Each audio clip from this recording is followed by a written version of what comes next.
What's going on, guys? What's going on? New stream, another day. Oh, yes. Let's see if I can bump up some volume here a little bit so you guys can hear me okay. I think that's better. Let's see. Maybe a little too strong. Hopefully that's okay, guys. Really have no monitor here for my voice. Hopefully it's not too loud. Let me bring it down just a bit. All right, I think that's good. So what's going on, guys? We're gonna start the stream. What's up, Fueled by Kush? Welcome to the stream. So we're gonna start the stream today with no video, but we are gonna do 100% legit on our flights. So as you can tell from the title, actually I do think I'm coming in a little hot. Let me back my mic off a little bit. If you're listening or watching Fueled by Kush, if you're still there, let me know if my mic's too loud. If I'm like clipping, because I can't tell. It doesn't look like I am, but it does look like I'm coming in hot. Okay, sorry, distracted. But we're gonna do a 100% legit flight. Sounds echoey.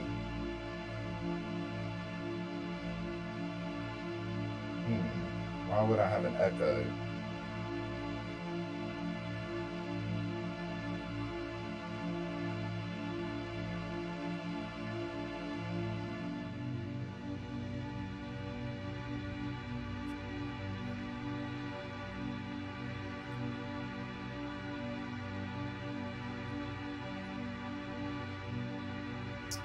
Let's see.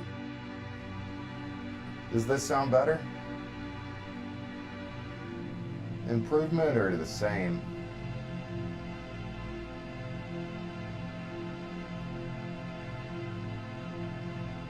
Same. What about this? Is that better?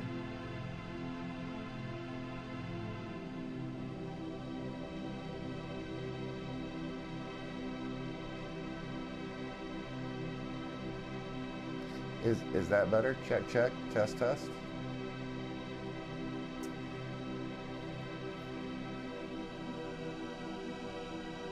That's better. Okay, okay, good. Okay, well I know what's going on then. Give me just a minute, let me see if I can fix that.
Okay, how are we sounding? Still sounding okay? Hopefully.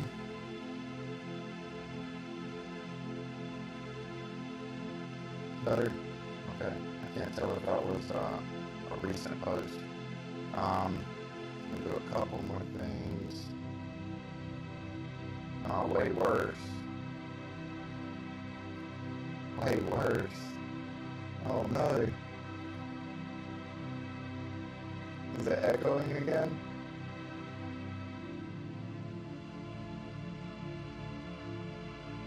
Oh god.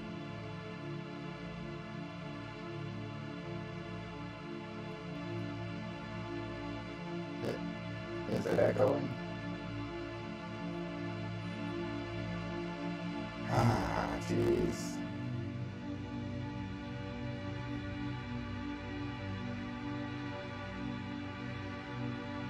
Let me see if I can listen to my own stream. I'm gonna mute myself. See if I can go backwards.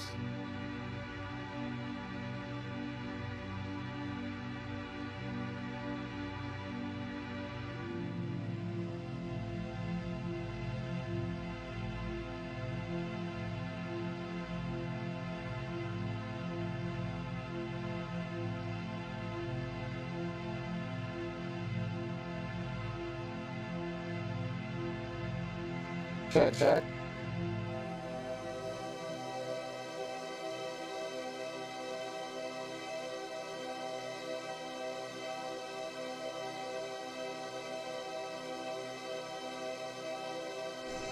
Check, check.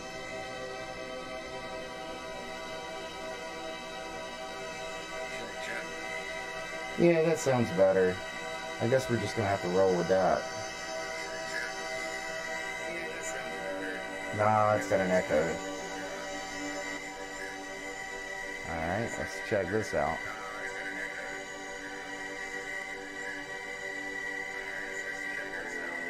Alright, that sounds good. Here, we'll turn down the music. Alright, that sounds good. Yeah, that is where it's at.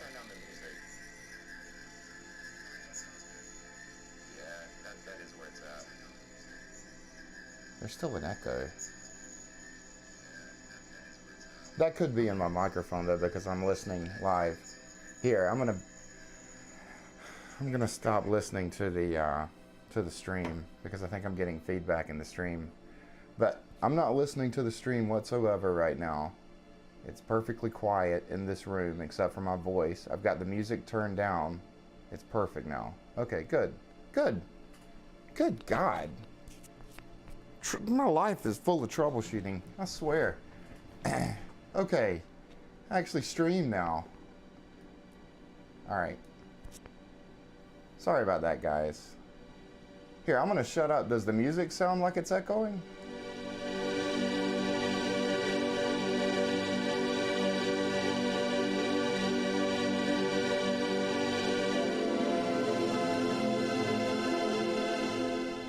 Okay, good. All right, one more test. One more test.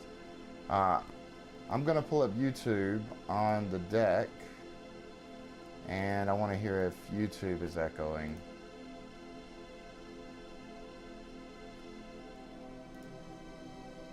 Yeah, let's turn down this music. I don't want to play too much of this because I don't want to get a copyright strike. Okay, here we go.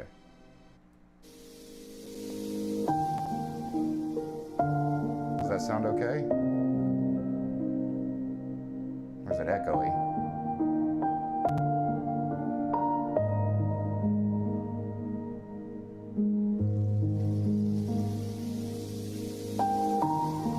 It's fine. Okay, good. This is wonderful healing music to calm the mind and relieve nerve disorders. Why is this recommended on my YouTube? Okay. All right, guys, we're gonna get to business here. Sorry for the delay. Hopefully my cables here are not knocking into my microphone. All right. So here's what we're gonna do, guys. No more chat on the screen, sadly. We're gonna get down to business. That's what this is all about. We're still gonna kick kick on our jams here in the background. I'm gonna have them too loud though. All right. Okay, so just to kind of let you guys know where we're at, we got vPilot loaded up, and we're gonna be on VATSIM today. We've got our virtual CDU connected, and we've got IFMS, which, speaking of, I need to turn that on my iPad. Okay. All right. We're going to get our flight going here. Now, the first thing we're going to do, because again, we're going to take this 100%, is we're going to take a look at the map, and we're just going to take a quick check and make sure the controllers that I saw that were online a moment ago are still online.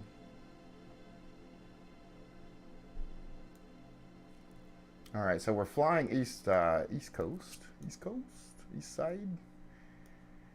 And we're coming from JFK. JFK has ground controller, tower controller, and ATIS, which ATIS really doesn't matter to me. And Miami has tower, and that's it, tower. But that's okay, because that's all we need right now. We need at least one controller in both. And I know it's early in the day, and there's not many going on. But you know, I noticed somehow it knew that some of these people are streaming. I saw a Twitch streamer earlier. I don't want to click on too many of these people. It's okay. You know what? It's okay. I'm not sure how it knows if you're streaming or not though. So, but either way, be sure to check us out. We are on Twitter, YouTube, and Twitch. And if you can see us in the top right there.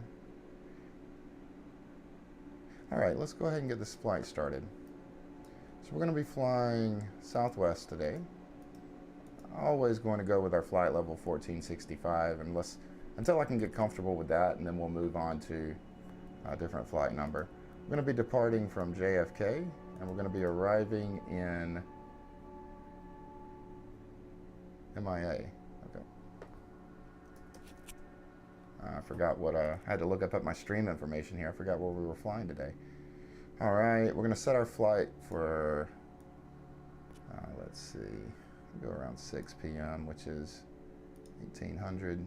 6:30 sounds fine.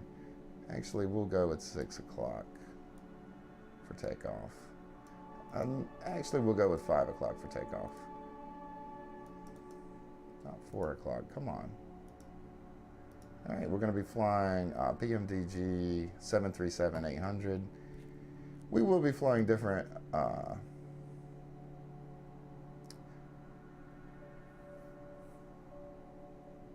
where am I looking? 737. Focus on what I'm doing. We will fly different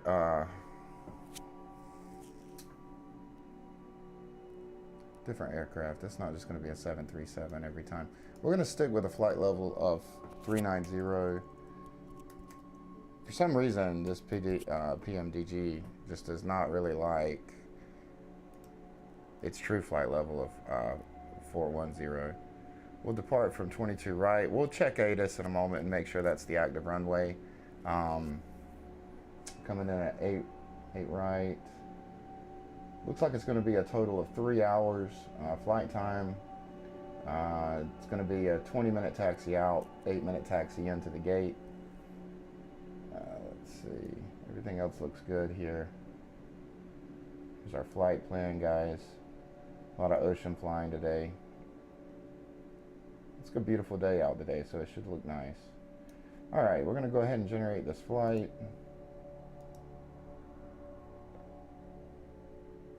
Now I've got this set to go ahead and send it straight to my aircraft, but we're going to do some tweaking once we get inside. Should pop up and tell us it copied. There it is. Okay, just taking a look at some things here, guys. And I have been told that I need to explain things a little bit better, because that's helpful, because a lot of people that are watching, especially brand new, you probably don't know what you're looking at. So just some information to gather. This is our aircraft. I know we're a 737, but the 800 series has B738 as the type of aircraft. This is the date that we're departing, obviously, the time. I thought I said that for different, but I guess that's right. Total airtime, our block of fuel that we're going to be using. We're carrying 0 reserves. 0 fuel weight is 58,000 kilograms. I mean, a lot of this you really don't need to know. Our cruise altitude is 39,000 feet. This is our routing. This is the most important part. This is everything the flight director really needs to know to give you a flight plan from your departure to arrival airports. It's got everything here except for the departing and arriving airports. So we're direct to Wavy as our SID, which is direct to MJ as our transition. And then all of this is going to be just waypoints in between. And then our star is going to be Binfish, I guess you'd classify that as Binfish 1 or Bravo November Foxtrot Sierra Hotel 1. Either way, with a Hogue. Actually, is that right? Let me check. This is the actual flight plan in here. Direct to Wavy, direct to MJ. 8 right. Yep, that's right. And Hogue transition. Or Hogue is our... Binfish is our star, Hogue's our transition. Again, this is just a breakdown of everything. It kind of goes through all your 0 fuel weight, all that stuff we kind of went through before.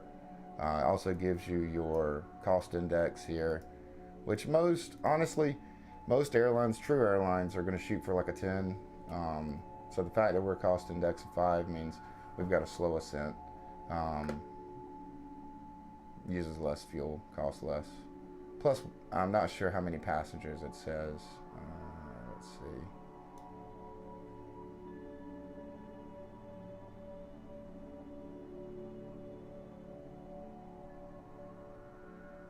That's okay. 157.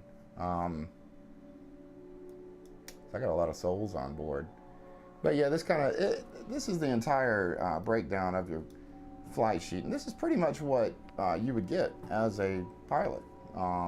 This kind of goes through everything in your route, all your airports, kind of everything. But really, we don't need all that information. So, okay. I'm going to come in and we're going to start at JFK. Once again, we're not going to go ahead and set anything up. I'm not going to pull in a flight plan like I did last stream. We're just going to set everything up from the FMC, so it's fine. All right, we'll take a gate heavy. C1001. Write that down so I remember it.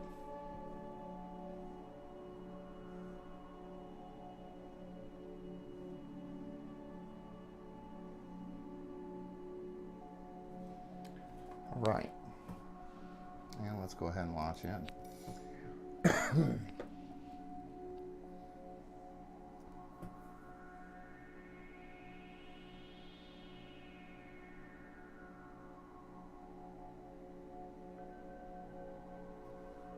Hope everyone's doing okay today.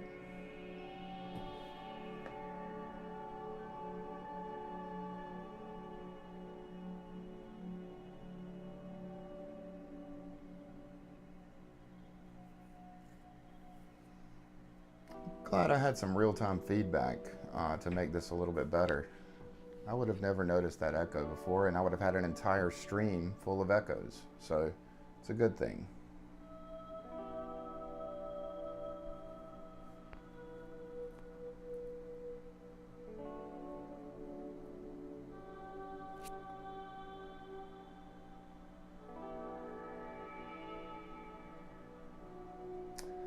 Oh no, guys, I think I do have to change a couple of things here, so we may have to back out to the main menu again. Shouldn't take but a moment. I just hate how long this game takes to load sometimes.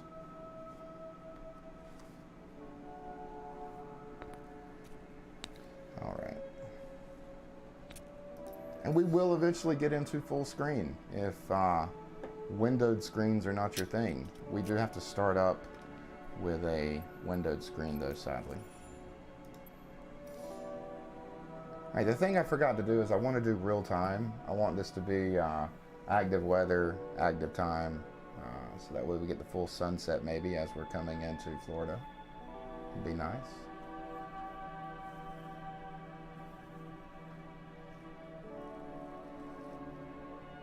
Okay, back to where we were. Everything else is the same. Oh boy, where am I at? Oh, okay. Got lost there for a moment.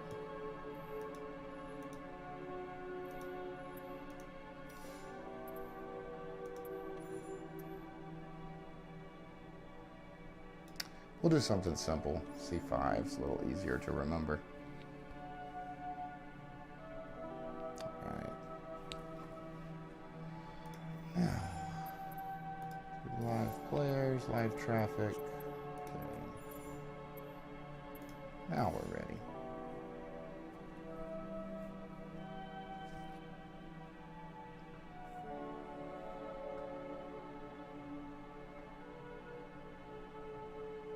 So there is one neat feature here. I need to wait until this loads up and I'll show you guys.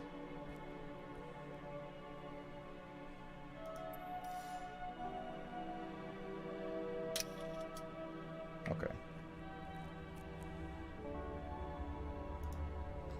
Back at the SimBrief website, if you scroll all the way down to the bottom, you can pre-file with VATSIM. Ah.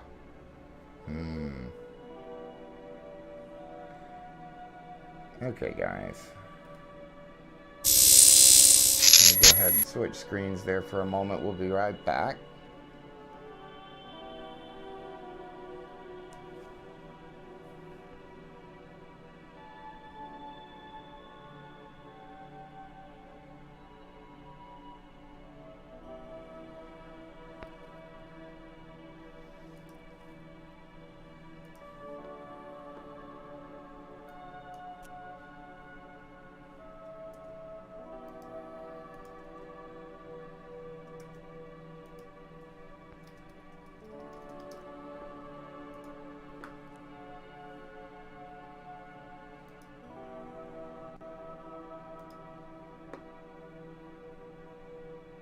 Okay, let me see if I can bring you guys back in.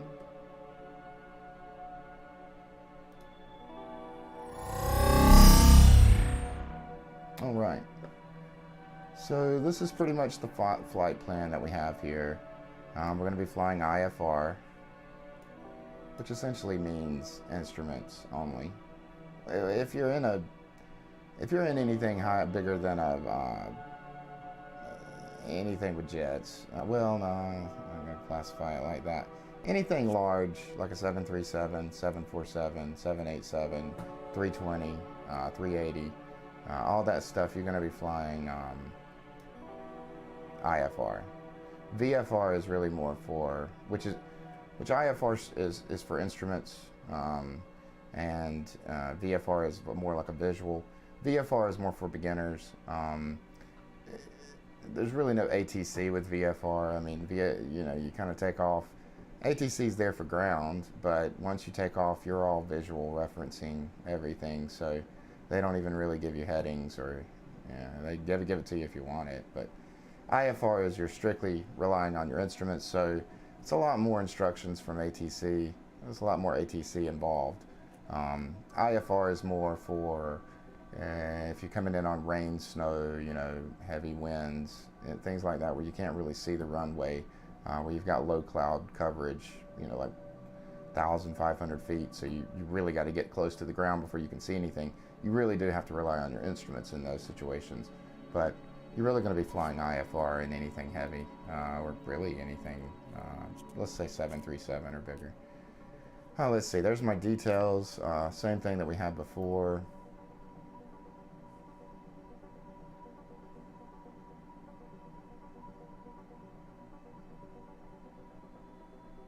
Looking good.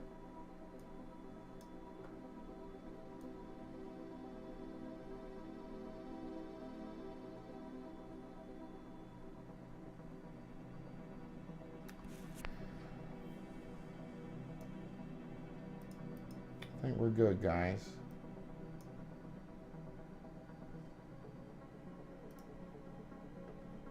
All right, flight plan is filed. So here is where we connect.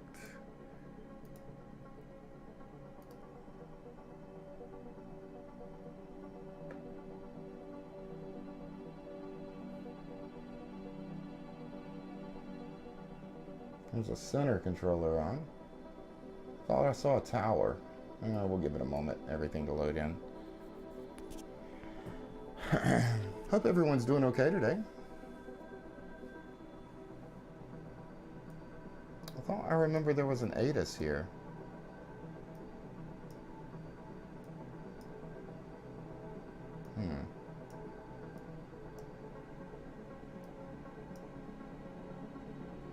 Really? We'll give it just a bit longer.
I'm really blown away. I really thought, let me see, am I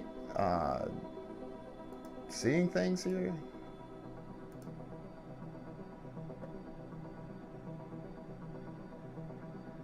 I remember there was ATIS in Kennedy.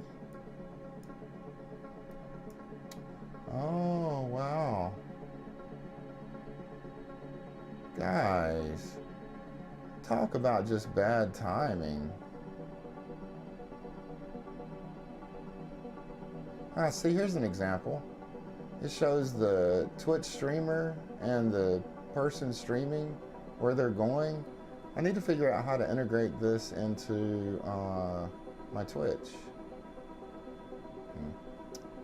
What is this?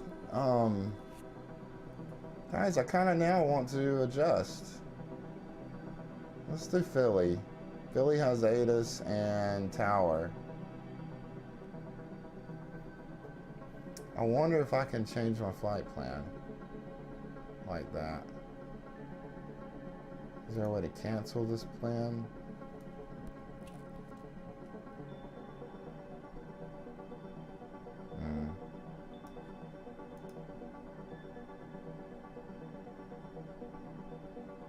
Let's check the weather charts.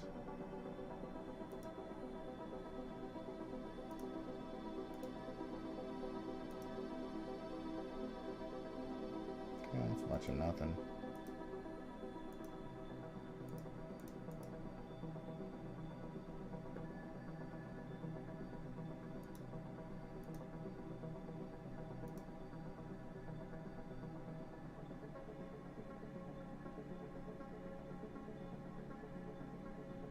I think it'll be fine to follow a new flight plan. Existing, would you like us to load this now? So you can edit and file it. Yeah. Okay. Here we go. All right, so we actually have to start back at SimBrief. So let's do this. Let's disconnect. Okay. Let's go back to Flight Sim. And let's back out back to the menu.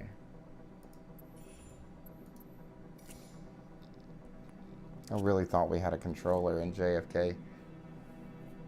We did have a controller 5 minutes ago, but then we had all of our technical difficulties, which took like 30 minutes. Okay,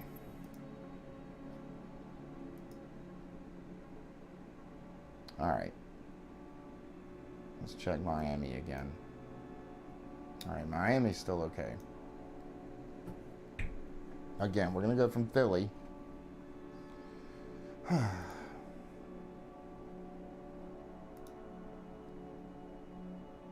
Alright.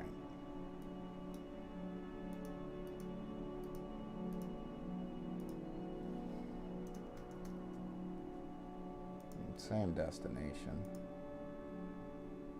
Oh, what's the flight? Oh, jeez.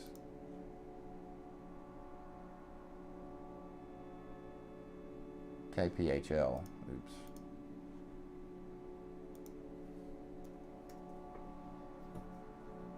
Alright, everything else is about the same. We're going to do 17. 17. 36 sounds fine. I want to give us enough time, guys. Because once I start communicating with ATC, I kind of have to stick around. Okay.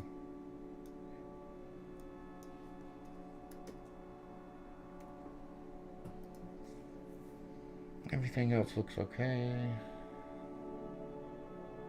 Go ahead and generate the flight.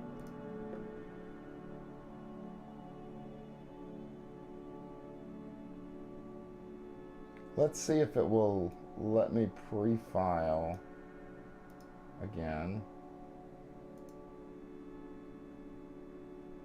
IFR, Philly, MIA. Okay. We're fine. We're fine. Guys, not that much of a detour. Alright. Now, let's come down to Philly. Let's find a good space to park. We'll do a wrap. And we're going to be parking.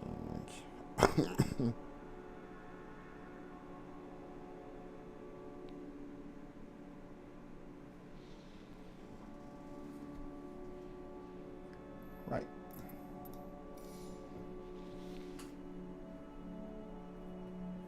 We're going to get there eventually, guys. I promise you.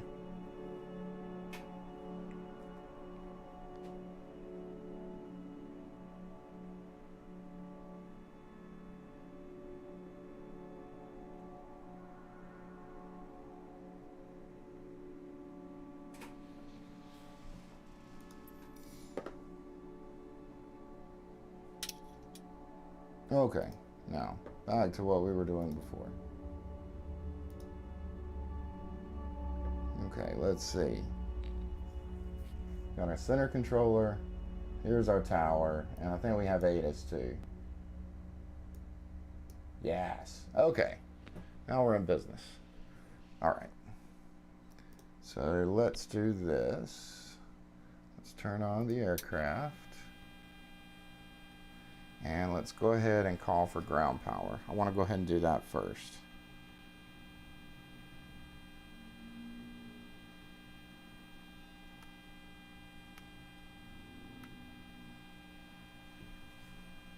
Alright, should be coming up soon. This will turn green. This is ground power. This is just to turn the battery on.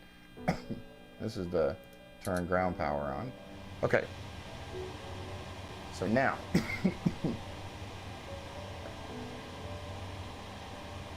Let's see. So let's tune to ATIS. Let's do 133.4.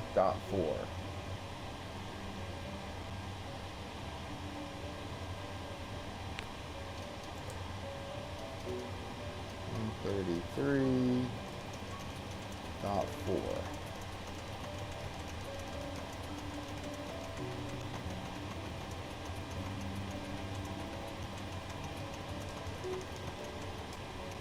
All right, let's make it active. And I've got no audio. What's going on?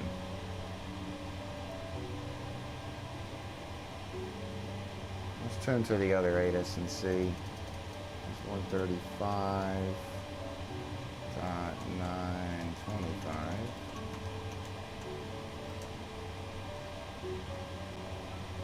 Got nothing. they're quiet. Let's make sure before we start a flight that we've actually got, because sometimes ATIS, it's not a guarantee it's going to work, but we will hear something off the tower. I promise you that. Dot 5. Let's give it a moment. Sorry guys, didn't mean to pull that up.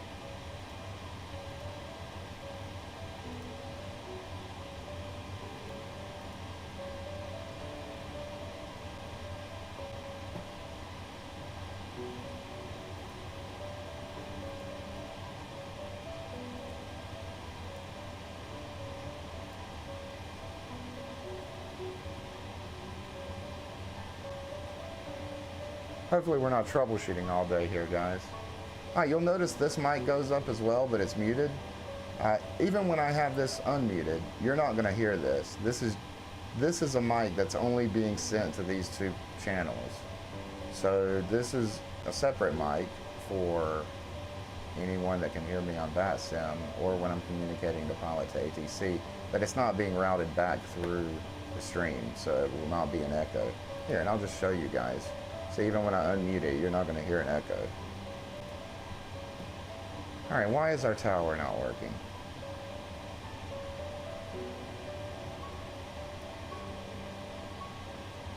.134.7.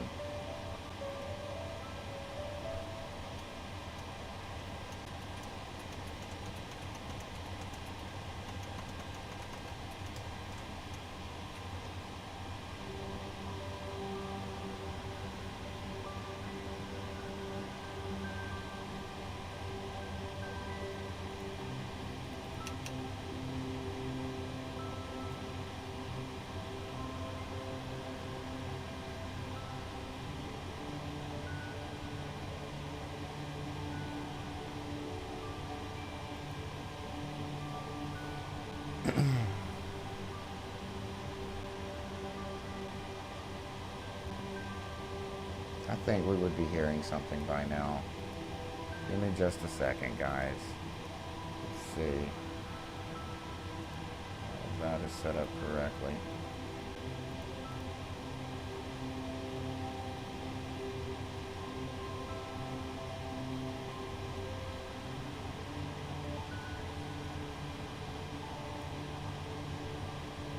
I really should be hearing controllers.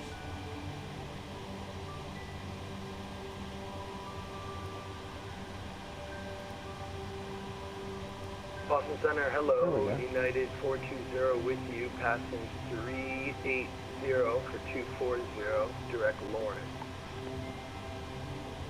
Okay, good. 4735 for United 420. Okay, good. I guess ATIS just isn't working. Let's try it one more time. 133.4.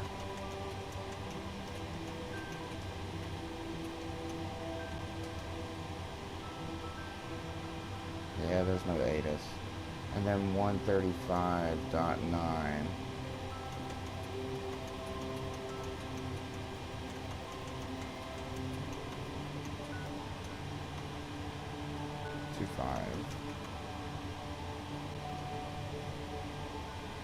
No ATIS. Alright, let's get our information. Alright, information Bravo. We need to remember that. Let's see.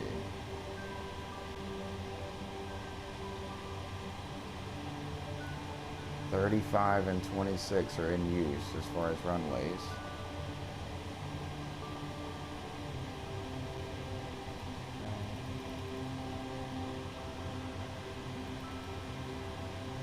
Information Bravo. All right. So let's tune to tower.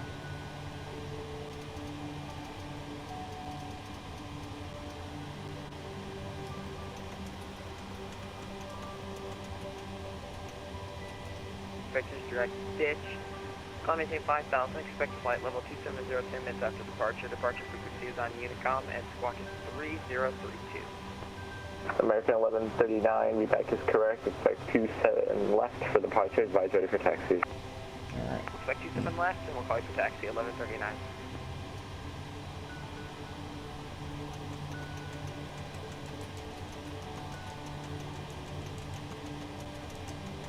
Alright. Then we've got every frequency we need. We're going to go ahead and jump into full screen mode.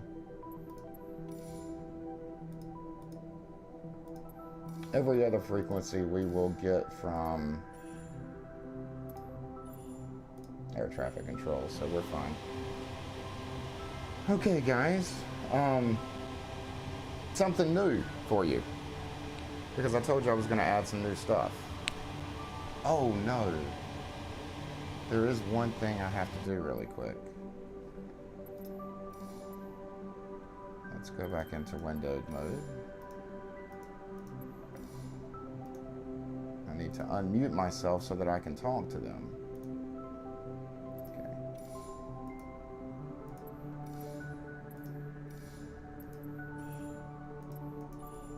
Okay. So something new for you guys. I hope you enjoy it. But got some checklists. Check that out. Let me check out my stream and make sure that's working.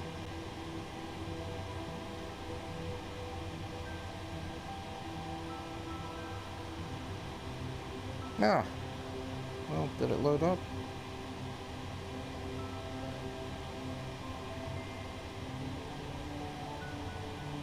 Aha.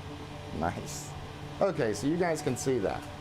So I've got a checklist built out here so that, again, we can have some realism. So this is a factual check. This is an actual checklist from Boeing for the 737-800. It's for this exact same plane. And we're going to follow along and do this as professional as possible. We are communicating to ATC. You guys can hear them in the background. So we're not going to need to talk to them we're not going to need to flip screens to change anything like we do with pilot to ATC. So this is going to be more of a natural flight. So hopefully you guys enjoy it. All right. So let's go ahead and go through. Actually, you know what? We're going to take a moment, guys. We're going to take 5. I had so much troubleshooting here in the beginning. We're going to take a 5-minute break. But stick around. Don't go anywhere. I will leave the audio on, so you'll be able to hear ATC in the background. But now's the time for me to take a moment before we actually get started on this flight. Once we get started, we're going to have to stick around for ATC in case they communicate with us. So if you're curious, you can check that checklist out when we get back. Just stick around. Somebody went to go get food, I see. Like I say, we'll leave the ATC in the background, but we will give you guys some jams while we're on a break. Back in 5.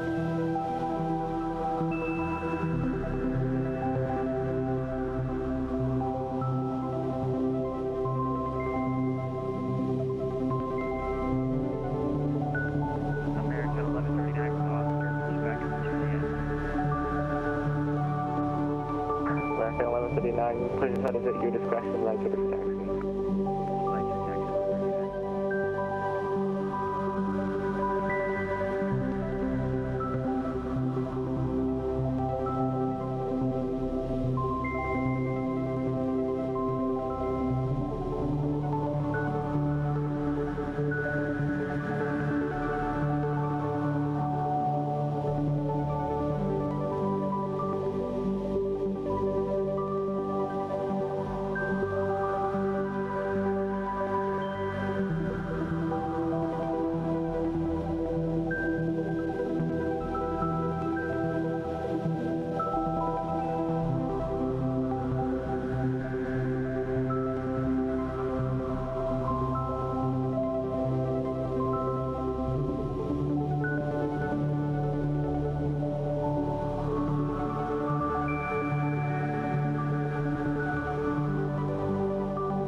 27 left, taxi via. Do you happen to be facing Quebec? We're right in front of the next taxi is American 139, that was my question. Taxi via November, hold for 27 right. November, hold for 27 right, to the left there.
American 1139, cross 27 right at November, continue taxi via November Sierra, hold for 27 left.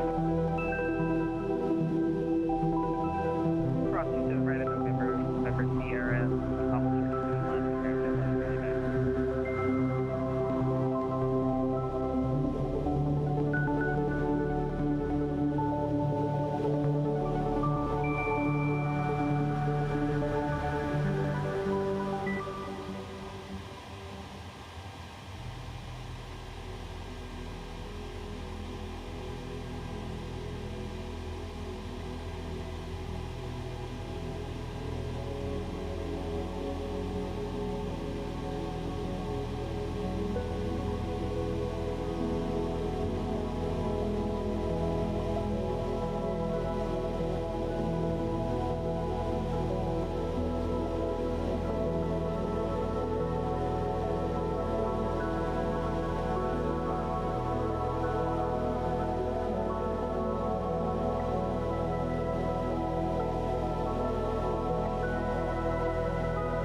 American 1139 is short of 27 left. American 1139, wind calm, runway 27 left, clear for takeoff. 27 left, clear takeoff, American 1139.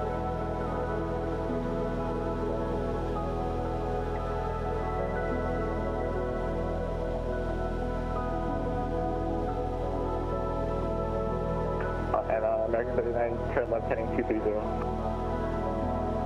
Left turn 230 after departure, American 1139.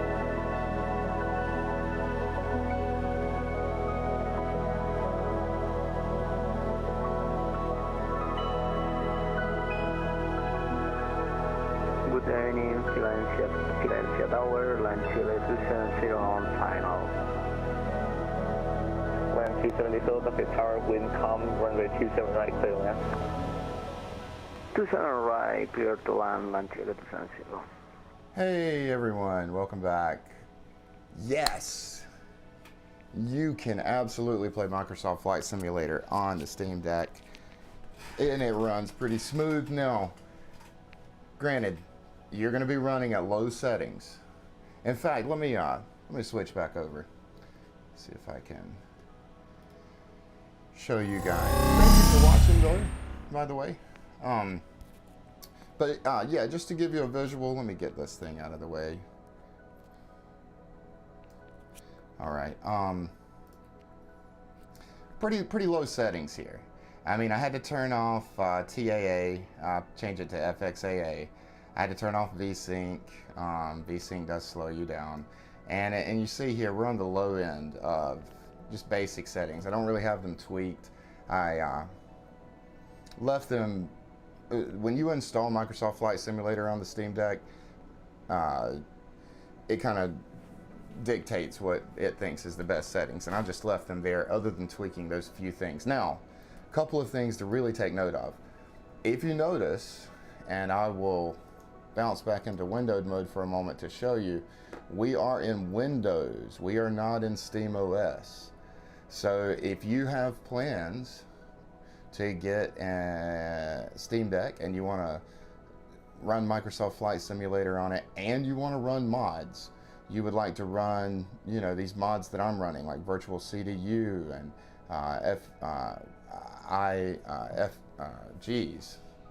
IFMS, stuff's just blowing my mind. All of these things you're not going to be able to run on SteamOS. On SteamOS, you can download Xbox Cloud Gaming, and you can get a cloud version of Microsoft Flight Simulator, pending you have purchased it on Xbox or Microsoft. But you're not going to be able to run mods. It's going to be a cloud-based version. You're just going to get the basics of it. It's going to run smoother than it runs on Windows. And this is just from experience. I am almost constantly getting 60 frames per second on SteamOS. However, Tower, United 842. Sorry, I'm going to lower that down for just a moment. However, the big limitation there is you have no ability to do any mods to make it. And now if just basic Microsoft Flight Simulator is for you, and maybe you have the premium version and you have a few different games. Nice. Yeah, I got the 256 version. I didn't feel like the matte screen or non-glossy screen was really worth it, and I'm running this Windows off of a SD card, so I keep my internal storage on the SteamOS, and I have a few games there, and then I put Microsoft and everything on the SD card. So yeah, I love it, and with the SD card, it gives me the ability to pop out an SD card and put in another. And for example, this SD card is, I think 512. Yeah, 512. I have another terabyte SD card, and you can run up to a terabyte, and that terabyte is for extra storage for my Steam OS. So yeah, man, this Steam Deck is great. I love it. I honestly have not put it down since I bought it. And I have an Xbox, and I've played PC games, but this is just, everything about it's great. The portability of it, and how powerful it is for what it is. So it's great. Yeah. Let's see if we can jump back in and actually get a flight going here. So yeah, again, just expect if you're going to run Flight Simulator on Microsoft or on Windows, you're going to have to run some low settings. And if that matters to you, it's better to go ahead and get the best game experience you can get on the Steam side. But if mods are your thing and add-ons and things like that, then you're going to have to run it on Windows. So. Okay, let's cut down the music a little bit and cut up the United 842, we're going to climb ATC. 5,000. We'll expect 23,000, 10 minutes after, and 3001 for the squawk code for United 842. 9270, taxi via November into the ramp. Have a good day. All right. Yeah, 842 readback is correct. Expect 27 left for departure. Be ready for taxi. Okay, so as I said, We'll expect 27 left, and nice. do we call you for push and start? yeah, and Negative. Push and start is at your discretion. Eyes ready for taxi. you kind of have to expect to run, low settings. Yeah, it's no problem. Thank you for watching. You kind of have to expect to run low settings, but for what it is, like I say, it's worth every penny. It's honestly the best gaming machine you can buy, sub $500. That comes with a monitor. I mean, it's really the base level, and the only drawback to the 64 gig version, I mean, it's the same exact everything. The only difference is it's a slower internal storage, but you still have the capability to run a gig, up to a gig of SD storage. So nice, yeah. I had some graphics cards.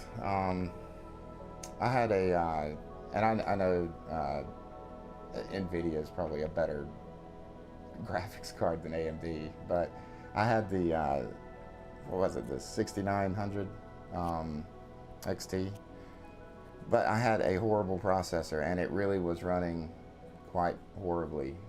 But I'm sure if I had a nice, I think I was running it on like an old dual core processor, but if I had a nicer processor, the game would run really smooth.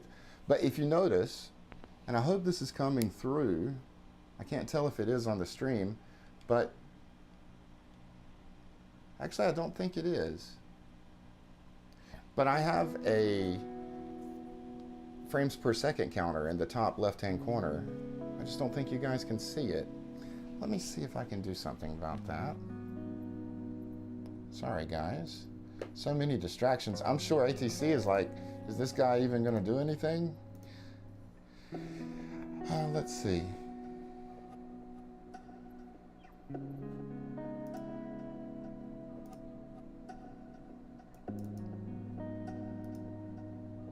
I put it down in the bottom left, that's not gonna work.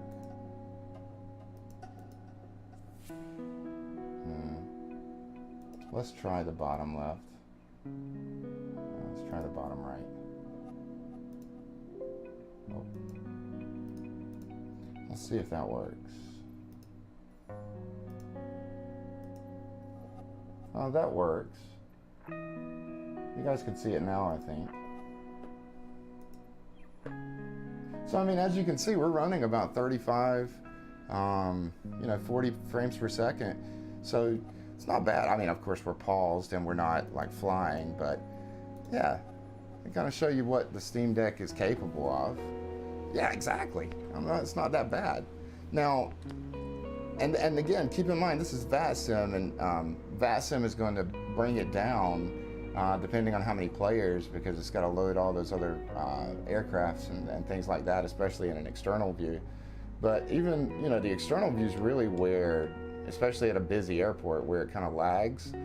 But I mean, worst we're getting right now is 15 frames per second, and that's only for a second. It's kind of steady at 20. So just want to give you an idea. And remember, Windows. So if we were to run this on SteamOS, you're going to see a lot better than what we're seeing right now. Okay, let's jump in and see if we can't do our checklist. All right, parking brake. Is it set? Yes. All right, parking brake is set. Battery, guard closed. That's not important. Standby power, guard closed. That's not that important. Honestly, this is the first time I've gone through this checklist, guys. I just downloaded it off the internet. I have like a paper copy here too, but I'm just going off the visual one that you guys see. Some of this stuff might not be important, but we're going to still go through it, and I'll try to explain as we go, especially if you're a brand new pilot or brand new sim pilot, so whatever you want to call yourself. But some of this stuff may be overwhelming, and you want to kind of enjoy the game, and you want to get in the air, but you don't know how. This will be a good tutorial as well. I'll try to make it educational. And just to let you guys see this as well,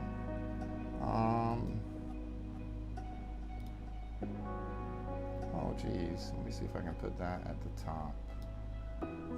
So I do have this as well. Maybe we can get a better visual here. But yeah. So we'll highlight that as needed. Anyway, back to our checklist. So ground power available, switch on. We've already turned on ground power. Lights test. It's daytime. We're not going to be able to see any of these lights. And I've got failures turned off, so the lights are going to work. There's no point doing a light test. Oxygen and mass we can't check. Fire warning test. I mean, we could do this. We're not going to do. You know what, guys? We're going to skip all the tests. Just kind of move along. Let's see. APU start. So it wants me to go ahead and start the APU. Let's go ahead and do that.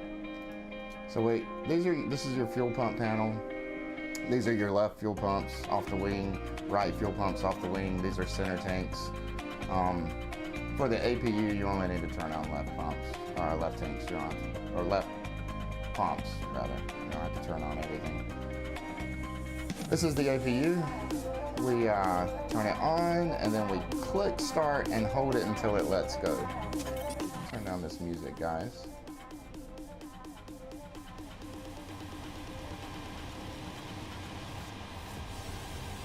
We'll bring those jams back in later.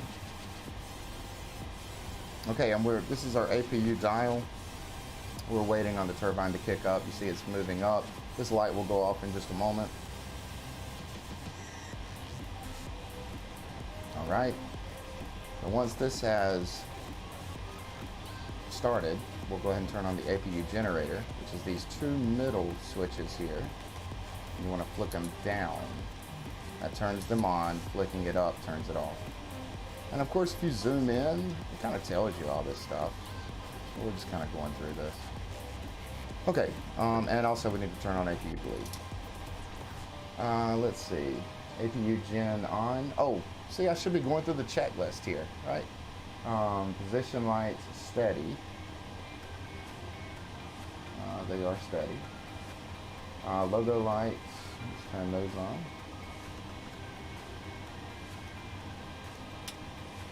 Okay, emergency exit lights. Turn those on. Flick the guard closed. Passenger sign on. Packs, auto and high. Actually, I'm not going to turn my packs on just yet. I'll leave them off. Isolation valve open.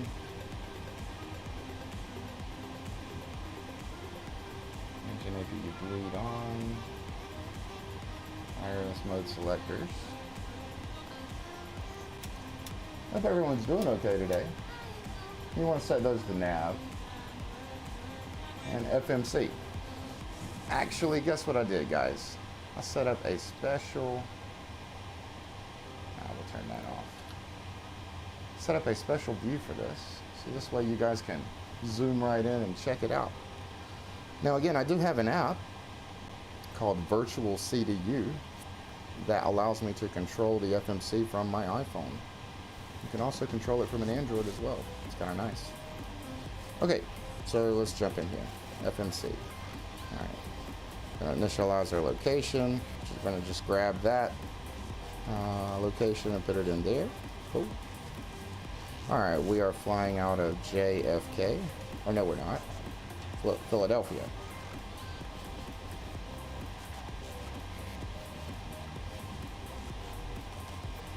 Okay, and we're flying to Miami.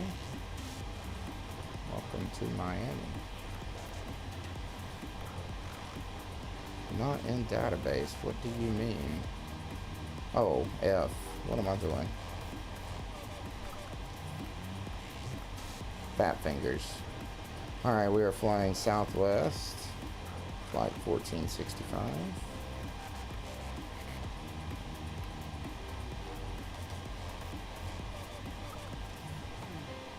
Okay.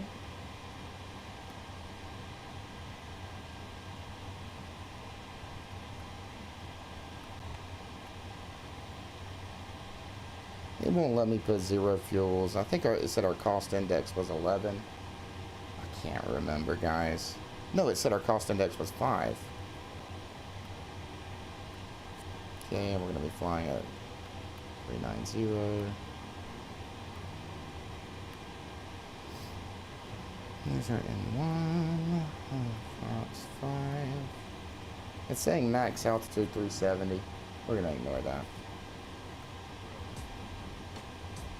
Alright, departure. See? I should, oh, no, not main menu. I should have waited on the full screen. I guess I could pull this up in my phone.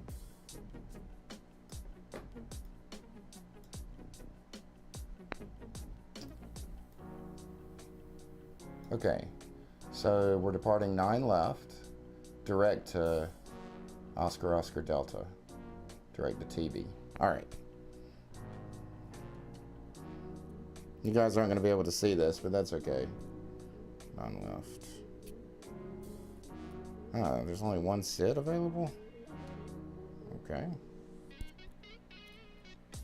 I'm thinking we may be adjusting that. Let's see, we're 8 right.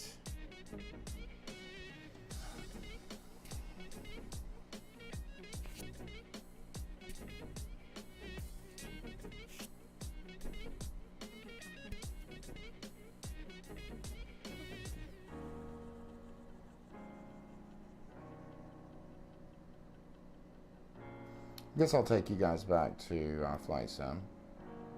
I think I don't need that anymore.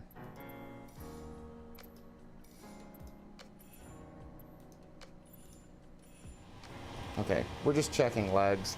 I guess I'll go back to what I just did. We set our departure runway, our SID, which if you don't know what a SID is, it's essentially your trajectory or your vectors for your departure. We set our arrival runway as well as our star pattern and transition. We're just going through the legs now. We're going to leave it as vector and possibly adjust this once we get in the air. Just going to go through and make sure there's nothing strange. Okay, looks good. All right. Now give me just a moment, guys. I have to set this up in this other program as well. And you're not going to be able to see this, sadly. So just bear with me a moment.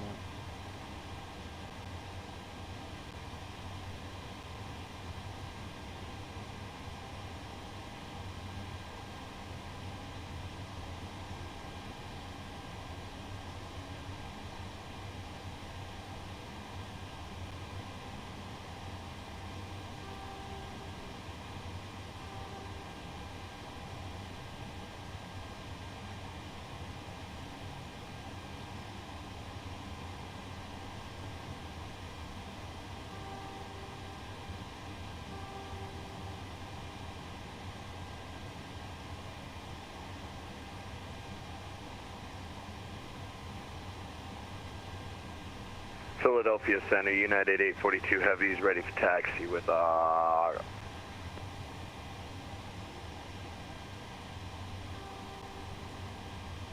Okay, we're ready. United 842, 27 left, taxi via November, hold short 27 right. Okay. So... November, hold short 27 right for United 842 Heavy. We are ready to request flight clearance. Before I do, I just want to check really quick. What am I doing in here? And make sure no other controllers are online, because I think we're on tower right now. So the way this works, guys. Oh yeah. Pull up. What are we? Information Papa. Let me write that down.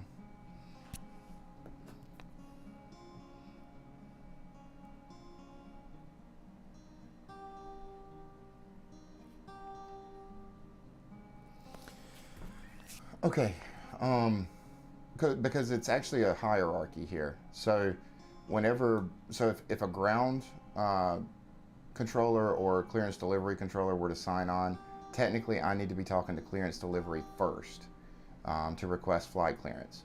And then after that, I'll talk to ground while I'm taxiing, and then once we get to the runway, we'll talk to tower, and then we'll talk to an actual controller. Since there's no approach or departure controllers on.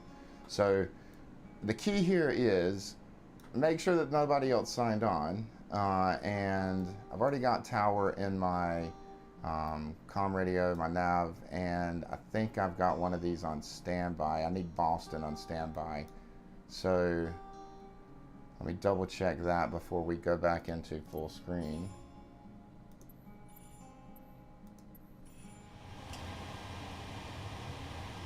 You guys aren't going to be able to see. United 842 Heavy holding short of 27 right. United 842 Heavy across 27 right, continue taxi via November, Sierra, hold short 27 left. Okay. Cross 27 right, November Sierra, and we'll hold short 27 left for 2 Alpha for United 842 Heavy.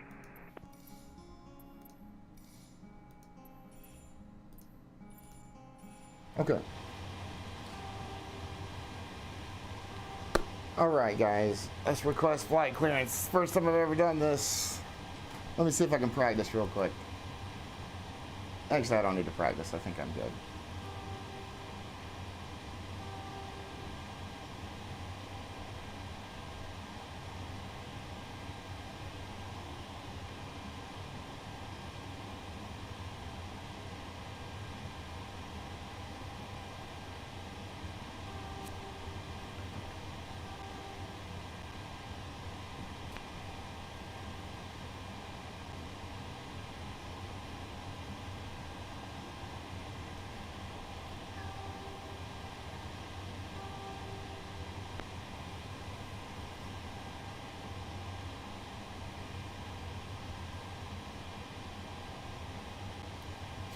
Philadelphia clearance. This is Southwest 1465 with information Papa. Request IFR to Miami. Southwest 1465 Philadelphia Tower, cleared to the Miami Airport. Philadelphia 2 departure. Radar vectors Woodstown and as filed. Maintain 5,000. Expect flight level 380. 10 minutes after departure. Departure frequency will be on Unicom 122.8. Squawk 3042.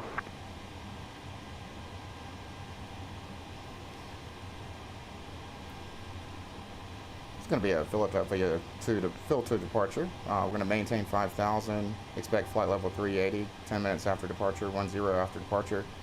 Contact Unicom 122.8 and Squawk 3042. Southwest 1465. Southwest 1465 feedback is correct. Expect 27 left for departure. Advise ready for taxi. Cool. A little nervous the first time, but so far so good, guys. United 842, wind calm, runway 27 left, clear for takeoff. Clear for Alright. takeoff, runway I 27 probably sounded left, a little United shaky 842 there. Heavy. Oh, jeez. All right, let's finish our checklist. So we're ready for taxi. All right, transponder, we're going to set to Squawk 3042.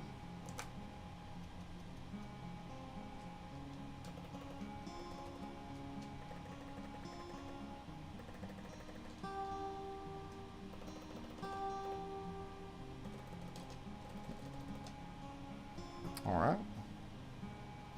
He said expect 122.8 for Unicom after tower. So we'll go ahead and set our radio for 122.8.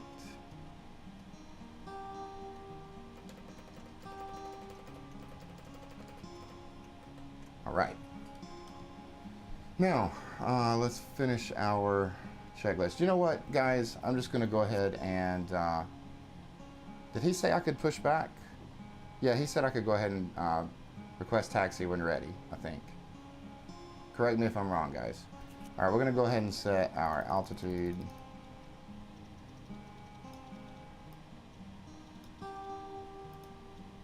Our landing altitude.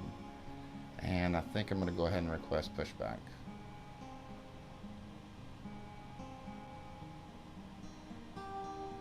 Actually, you know what? We'll go ahead and start. They're not going to know. We're going to turn on our fuel pumps.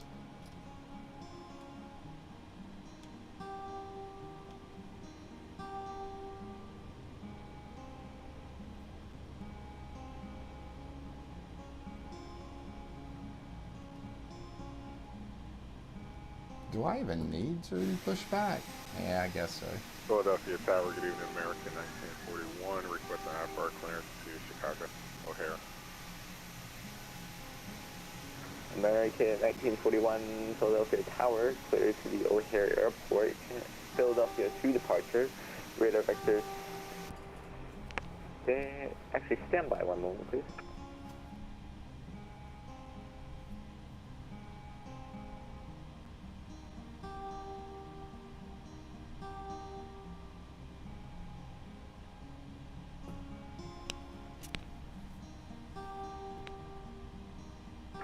American 1941, my apologies, I read your flight plan wrong. Clear to the O'Hare Airport, Philadelphia 2 departure, radar vector is Pottstown, then as filed. Maintain 5,000, expect flight level 36010 minutes after departure. Departure frequency will be US Unicom 122.8, squawk 3025. Alright, clear to O'Hare via the Phil 2 departure, radar vector is Pottstown, climb and maintain 5,000, expect 360 10 minutes after departure. And radio frequency is going to be Unicom and squawk 3025, American 1941. American 1941, readback is correct. Expect 27 left for departure, advise ready for taxi. 27 left for departure, advisor ready to taxi, American 1941, thank you. United 842, monitor Unicom, have a good flight. Monitor Unicom, thank you.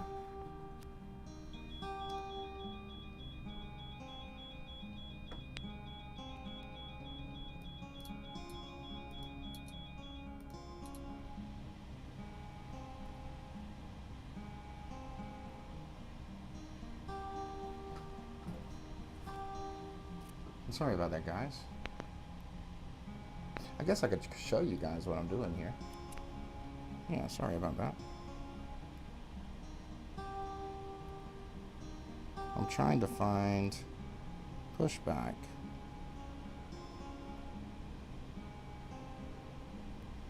We need to go right.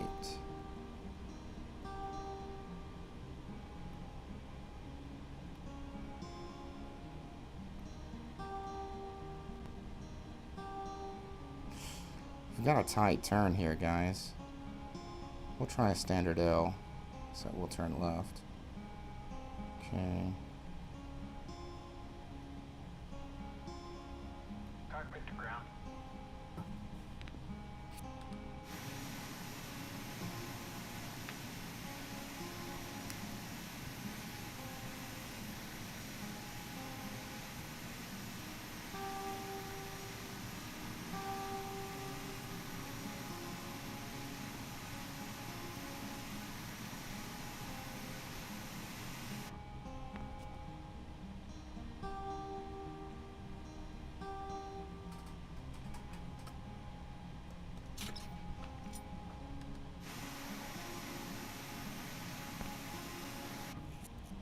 I don't think we have to ask for clearance for start, so I'm not going to.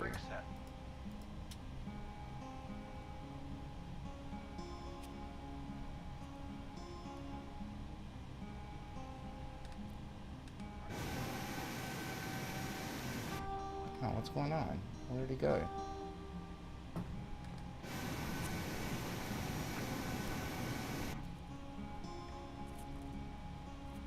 Where did my guy go?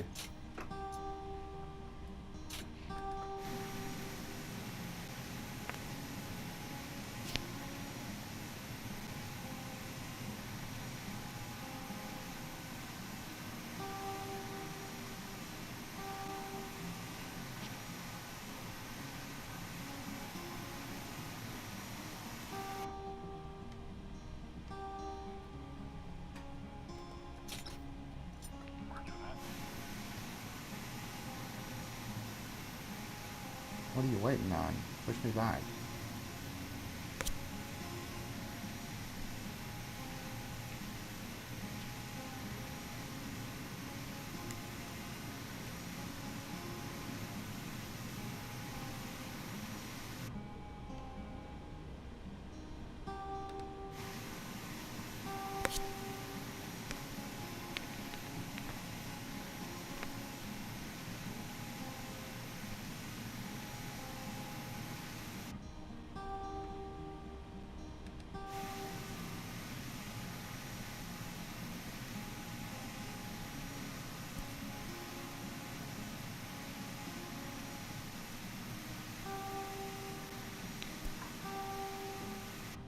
Do you need me to set the parking brake first?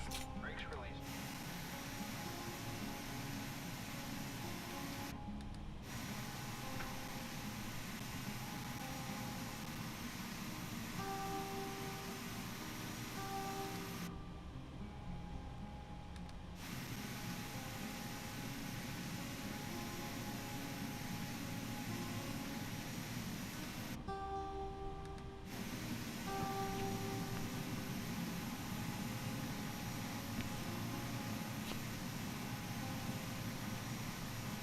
My little tug is not working here.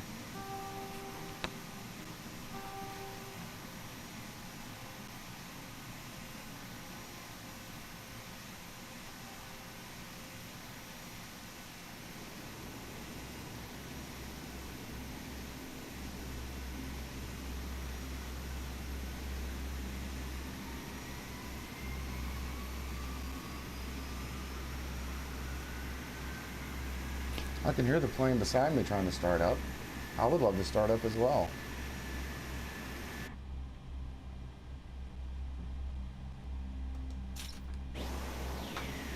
Alright, there's no parking brake. He should be moving.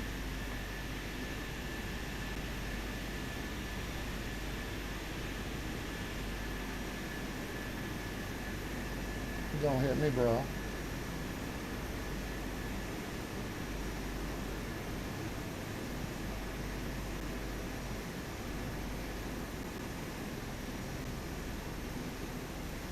What is going on? Why are you not pushing me back, my man? Brakes released.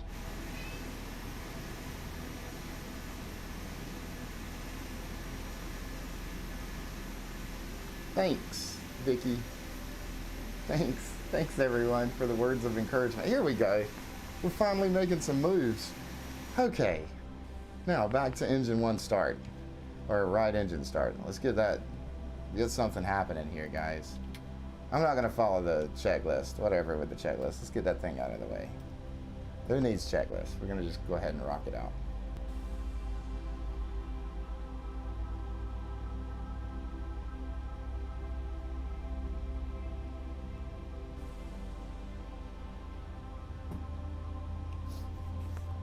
Taxi's where it can get a little confusing, guys. That's where we're going to pull up our charts.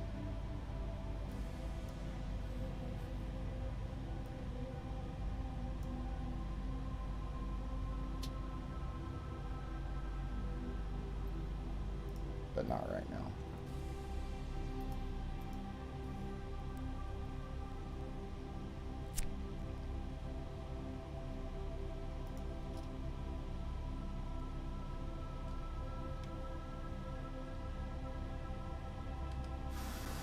Oh, buddy, where are you going? Stop. No. Stop. Oh, no. Don't do it. Don't do it. Stop. Stop. Stop.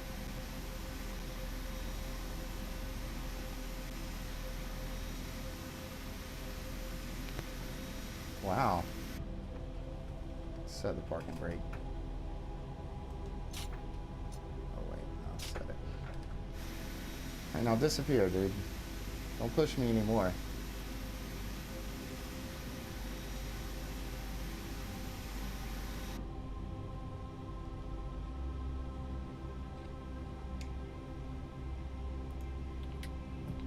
All right.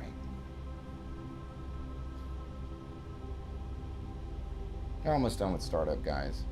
Maybe next time we'll do a legit checklist. We're just going to run through it.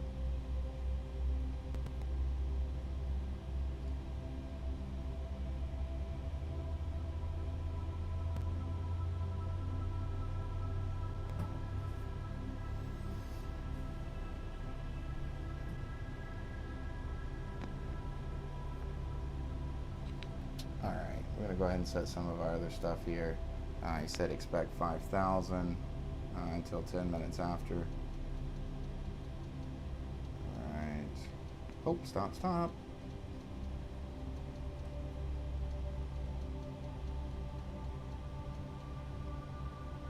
I need to get some more, not sensitive dials, but less sensitive dials here.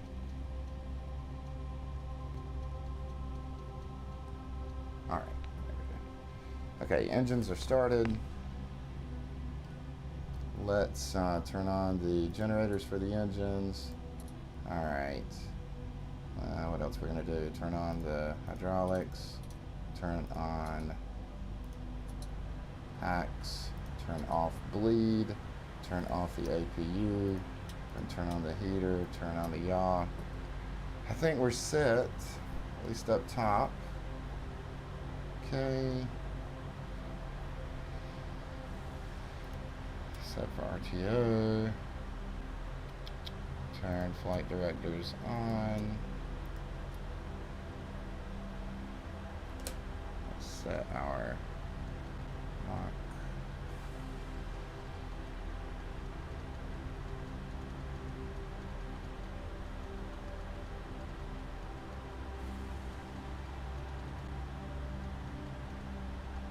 Okay. So taxi lights. Okay. All right, guys. We're gonna request taxi. I believe we are ready. Oh no. My guy's still there. Oh no. I hope I'm not gonna have an issue here.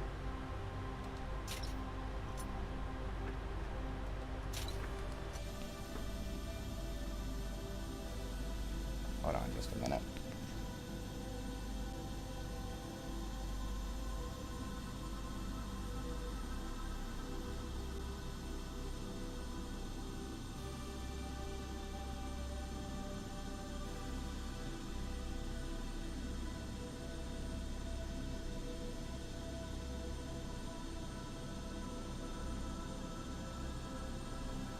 Yeah, everything looks good. Maybe this person will just disappear after I request.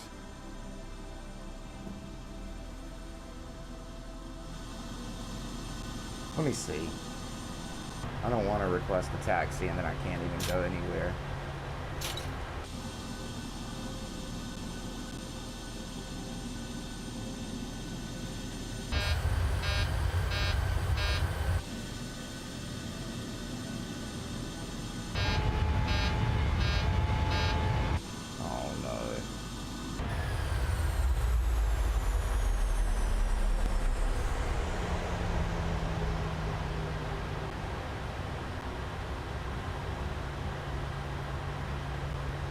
Cockpit to ground.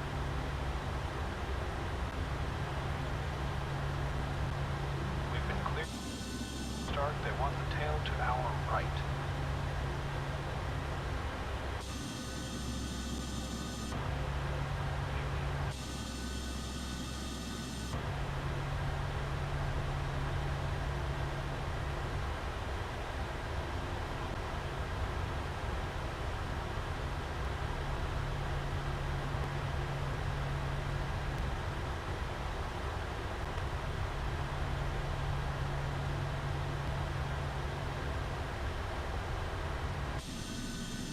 I'm hoping he will just disappear if I... That's what happened last time. If I waited for a while, he just disappears and it restarts.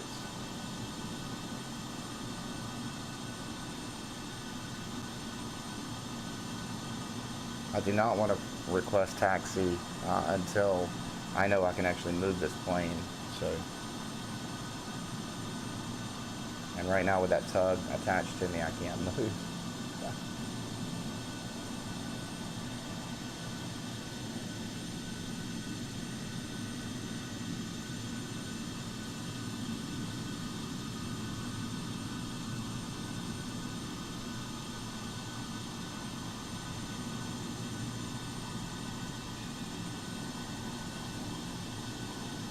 See, it disappeared on my...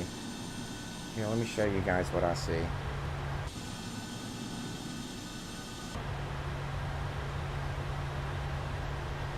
You see how it says start?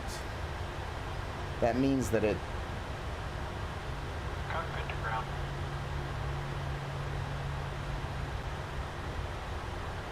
We've been cleared for pushback and start. They want the tail to our right. But they're not going to start a pushback until I have my parking brake set. And right now my parking brake is not set. So the game plan here is intentional. I'm hoping, since they're not going to be able to start their pushback, that they'll just spawn out. This is crazy. I think this is the second time. I think last stream I had an issue where the tug got stuck on my front wheel and I couldn't move.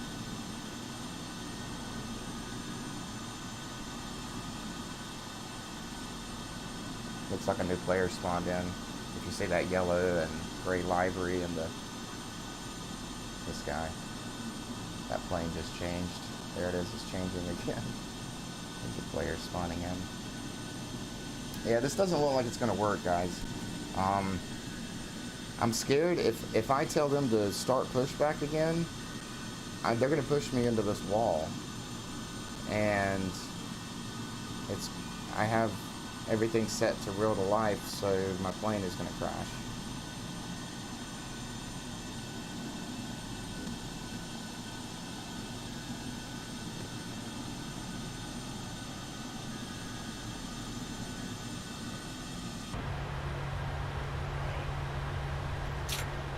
We're gonna see what happens, guys. I mean, there's not much I can do other than let them push me and hopefully disappear, despawn. Fingers crossed. I think I said I had 167 passengers fear for their lives right now. Ah, but if it matters, you still see we have 22 frames per second roughly outside with VATSIM connected. That's kind of cool. Yep, we're about to despawn. Maybe not. Maybe if he does it really gentle.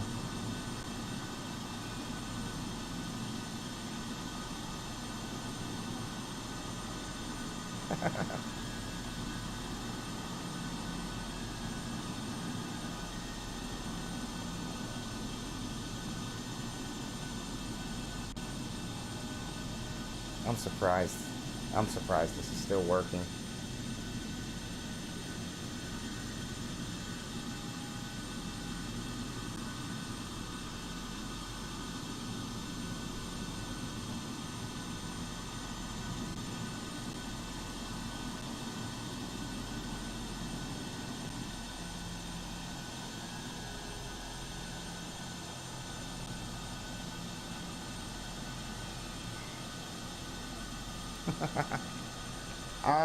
The captain now.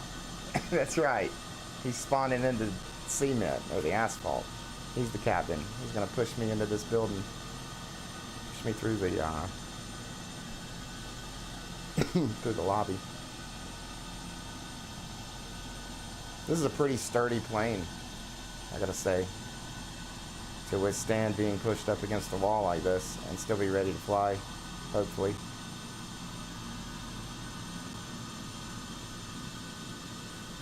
Maybe I'll get to the end of the building and he'll get to push me where he wants and everything will just work out.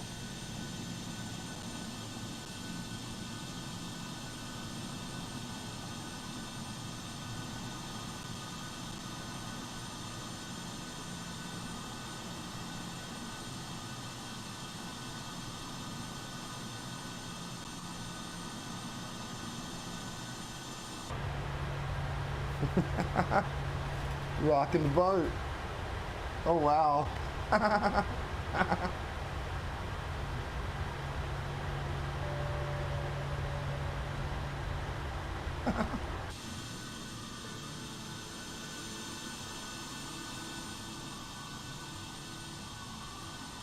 Really? I really think he's going to continue going until we reach the building. And then, my luck, he will crash into the... as soon as we reach the side, it'll crash. I should probably turn on the fasten seatbelt signs, right?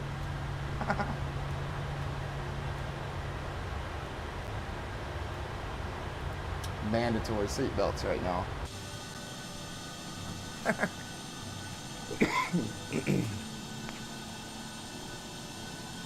Guys, I'm gonna go take a small 2-minute break. I'm gonna come back and hope that the plane is still functional. I'm gonna let you guys watch this tragedy unfold while I'm on break, but I'll be right back. Well, hey, we'll actually add some music to make it more entertaining.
You guys digging the grocery store music?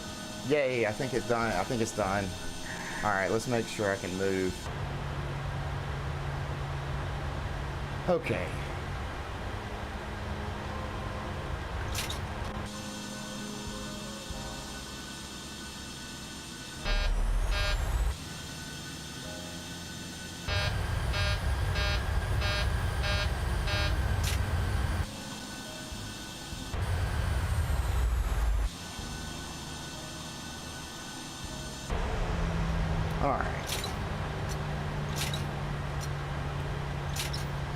All right, guys. Whew. Jeez. Now we're gonna request taxi.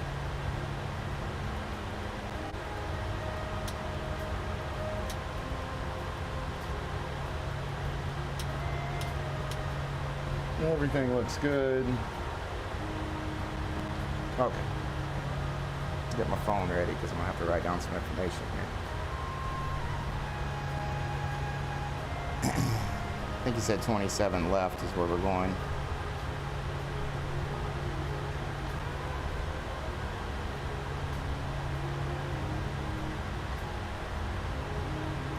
Philadelphia Brown, this is Southwest 1465, ready for taxi, 27 low.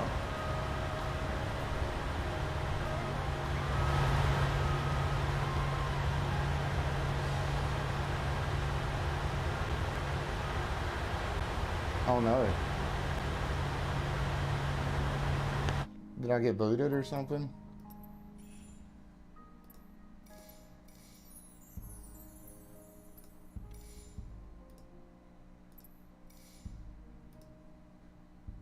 No.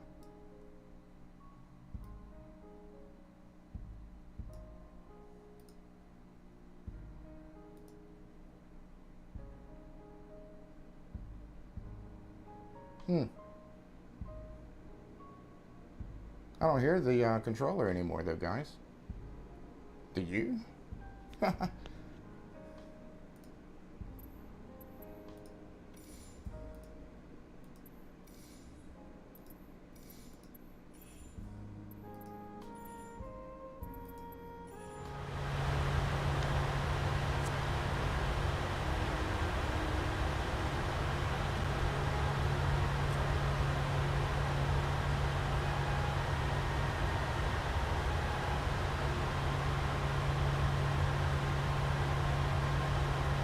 I'm scared to ask again. I'm gonna wait until we hear something. I'm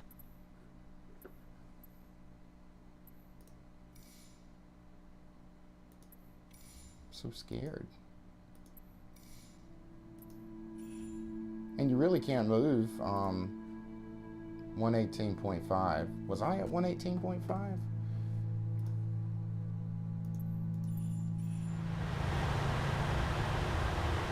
No, I'm not at 118.5, but no wonder. Even know who I was talking to there. How did these get changed on me?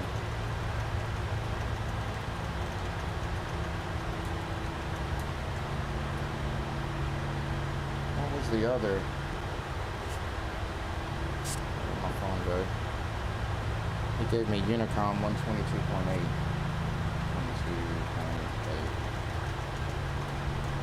Okay. Is that right? 118.5? Yeah. Okay. Okay, so we're gonna try this again.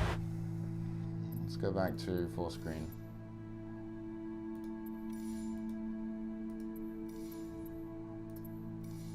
Barking to a dog that's not listening. I'm a little nervous. Let's make sure. I guess let's give it a moment and see if we get any action. Make sure it's actually working. It's a channel that's working.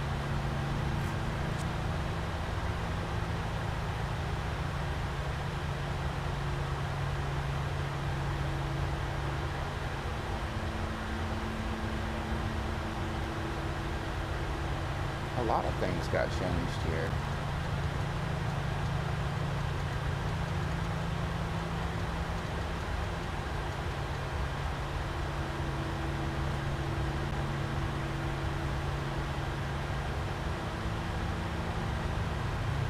guess let's try one more time. I'm not hearing anything.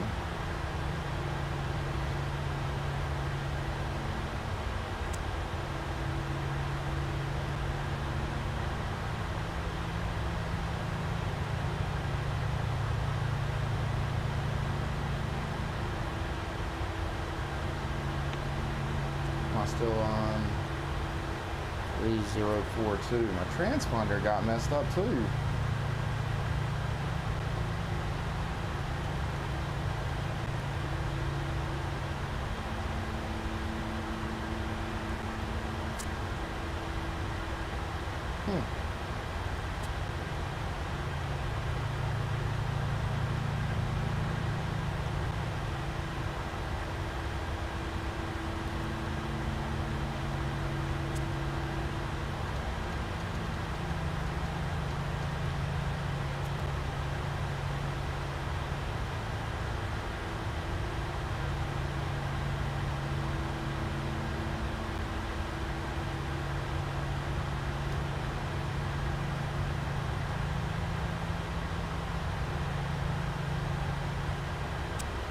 Alright, we're good.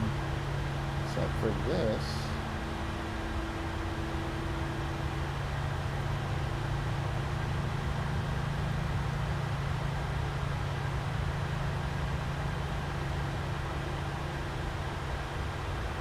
And now we're good. Was it 118.5? God, keep forgetting.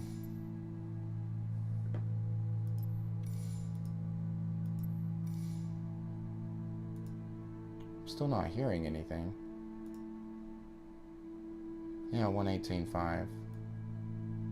And you would think I would be hearing something by now.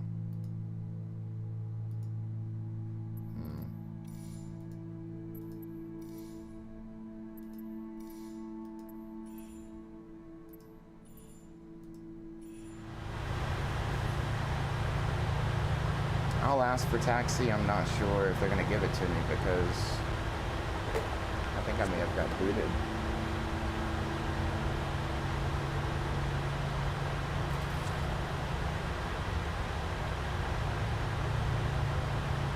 Hey! New viewers, thank you so much for watching. Consider giving me a follow. I think we're getting a lot of viewers that may be interested in like Steam Decks. If you're on the border, get it, pull the trigger. It's worth every penny. We are running Microsoft Flight Simulator in Windows off of an SD card at 21 frames per second. No problems. All right, we're gonna request taxi. I'm not sure if anyone's there because I'm not hearing any comms. Here goes though, guys.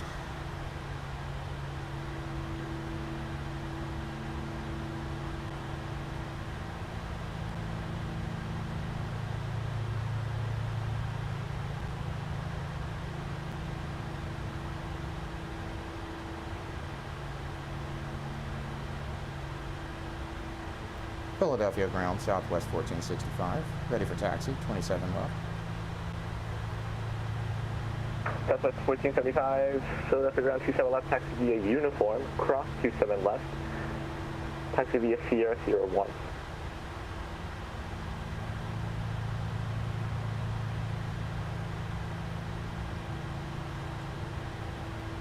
Taxi via uniform, cross 27 left, Sierra 01, Southwest 1465 head. All right, so they are listening. All right, so now let's pull up our charts.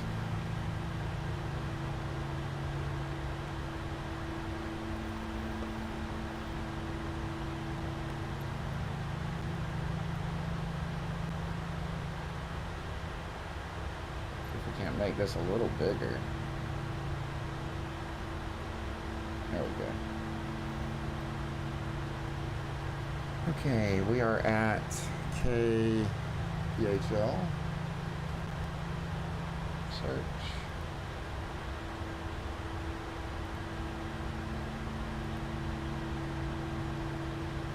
Okay, taxi. Away.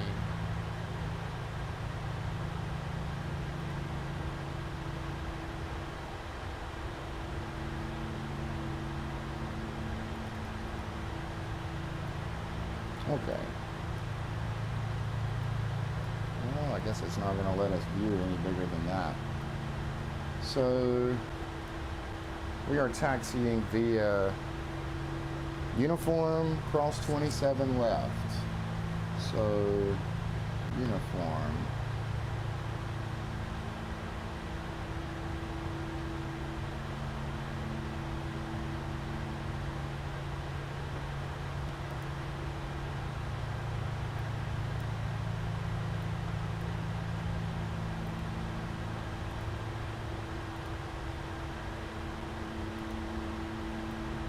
There we go. I was going to say, there's got to be a way for me to move this around. Philadelphia Tower, American 105 to the Airbus A320 at stand Bravo 3 with information Quebec. Request time for clearance to Boston.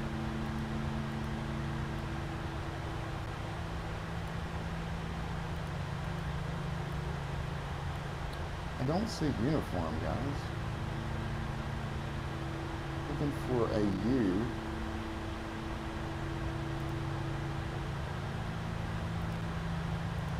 American 105 Philadelphia Tower clear to the Boston Logan International Airport, Philadelphia 2 departure. Radar vector is ditched and as filed, maintains 5,000. Expect flight level 23010 main after departure. Departure frequency will be with Unicom 122.8, squawk 3071.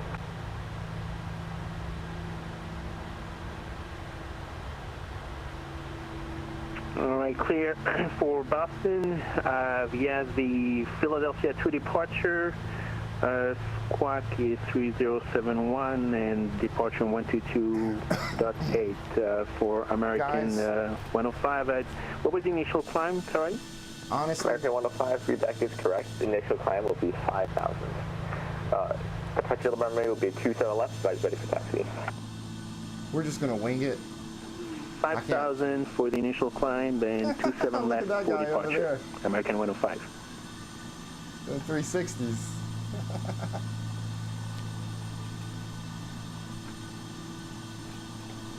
Alright, we're going to wing it, guys.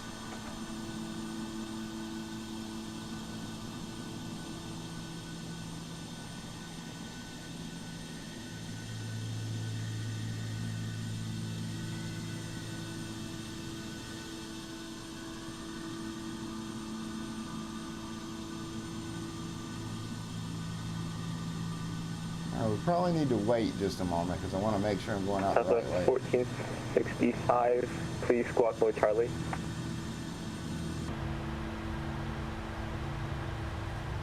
Squawk Charlie, 1465, Southwest.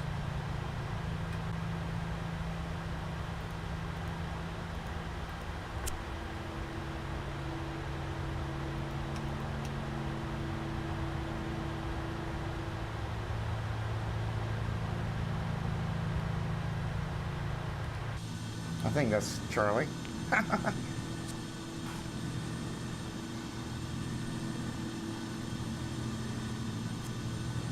All right, so we are going cross 27 left, SS1. All right, let's go.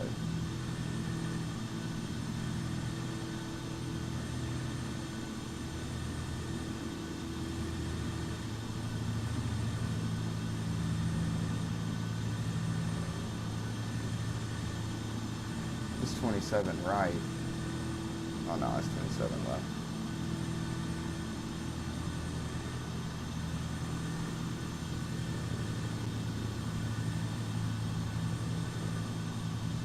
I don't know if I have clearance to cross 27 left, though.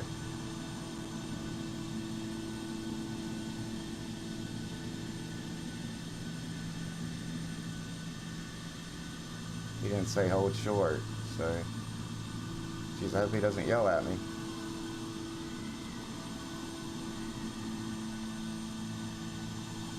Oh, wait. I think I see a plane coming.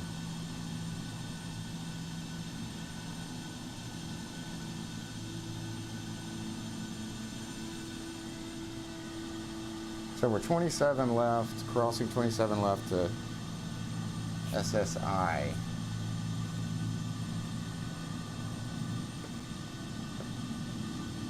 We're having some issues with these charts here.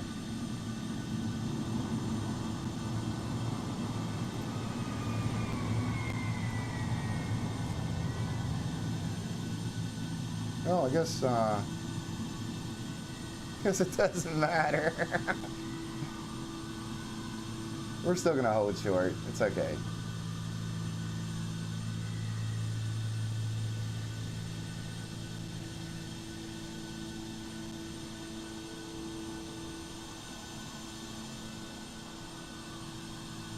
Alright, I think we're golden. Southwest 1465 cross 27 left, taxi via Sierra Sierra 1, hold short 27 left. Cross 27 left, Sierra Sierra 1, Southwest 1465 heavy.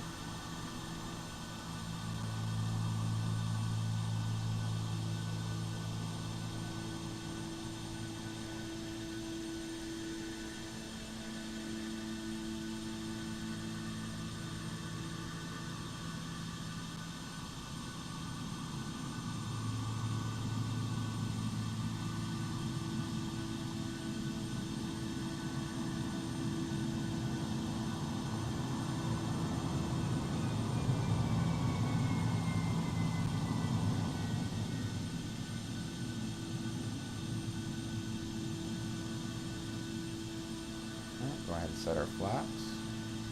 Hope everyone's doing okay today. It is kind of crazy. All right, though.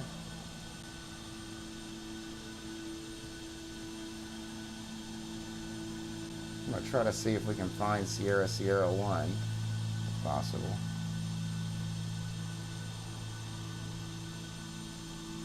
What was that? I missed it.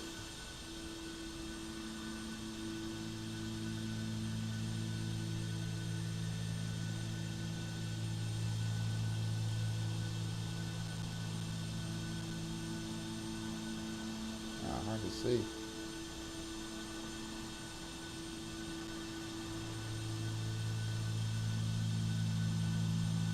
Southwest 1465, you are going the wrong way. Make a right turn onto Zulu, Kilo, Yankee, hold short Sierra.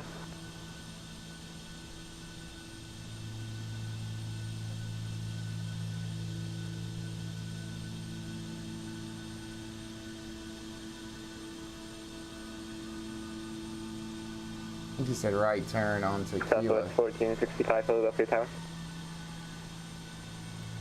Philadelphia Tower, Southwest 1465 heavy. Southwest 1465, you are going the wrong way. Please make a right on Zulu, Kilo, Yankee, hold short Sierra. Turn right on Zulu, Kilo, Yankee, hold short. And hold short Sierra, please. Hold short Sierra, Southwest 1465.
Did he say hold short Zulu?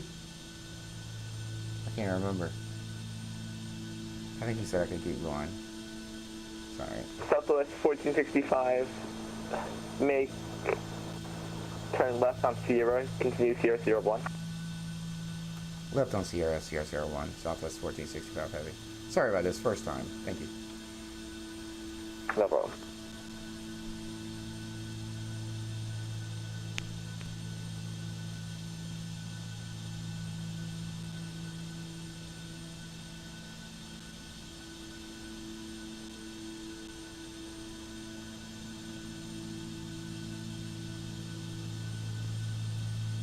Can someone let me know if you can see that blue border on the screen, or is that something only I'm seeing? In the left-hand corner, like where the checkbox was?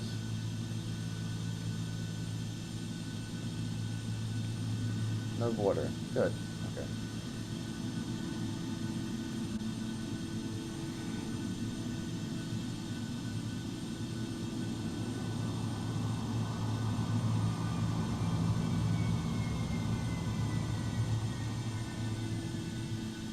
LOL, going the wrong way.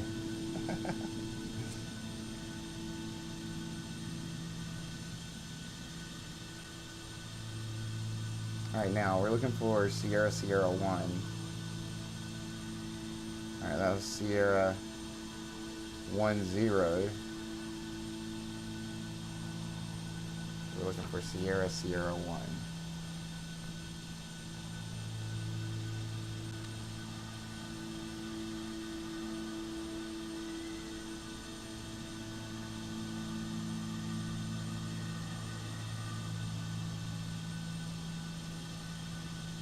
Wish my mouse would cooperate with me.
Wonder why that border is showing up for me. That's weird.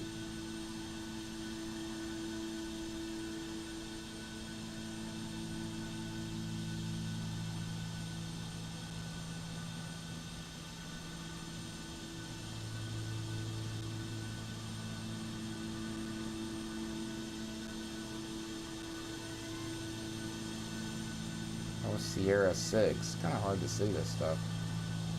That's why I wish I could use my charts. That would be so nice.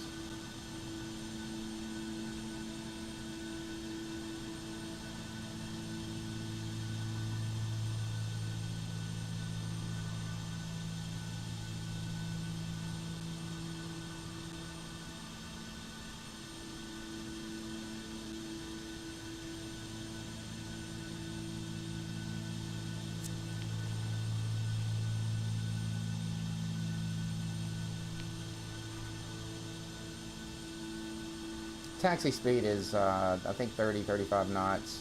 I'm just playing it safe here. We're going about 30 knots, so we're just trying to, you know, go cruise at the speed we're supposed to be cruising at, if you know what I'm saying. I want to get penalized. So technically, as soon as I get up ready for departure, he should go ahead and tell me we're good to go and go ahead and depart. I'll give him about 10 seconds, 20 seconds to respond, and if he doesn't, I'll ask for departure. But from what I've heard, they'll see you. They're watching you right now. Philadelphia Tower, American 105, ready for push and start. American 105, please set us at your discretion. Advise that it's taxi. Push at my discretion, advising for taxi, American 105.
Southwest 1465, wind calm, runway 27 left, clear for takeoff. Southwest 1465, clear for takeoff.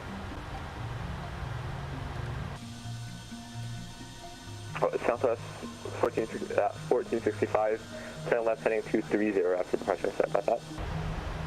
Heading 230 after departure. Southwest 1460. Heading 230 after departure. Southwest 1465 heading.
Alright guys, we're ready.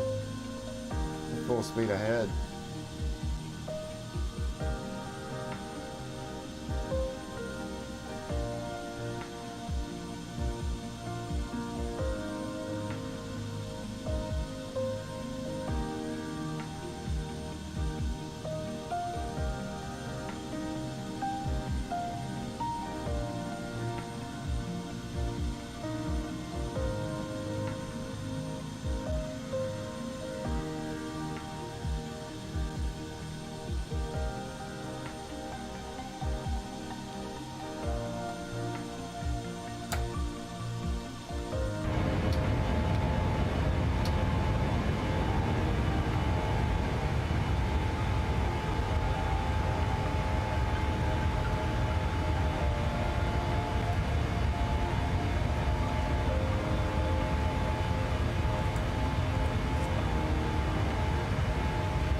Southwest 1465. Monitor Unicom, have a good flight. Southwest 1465 heavy. That was 122.8.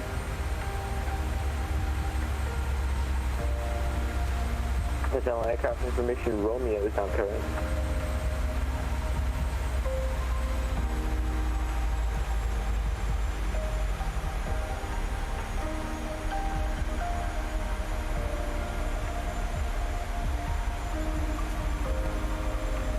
Unicom, Southwest 1465 heavy.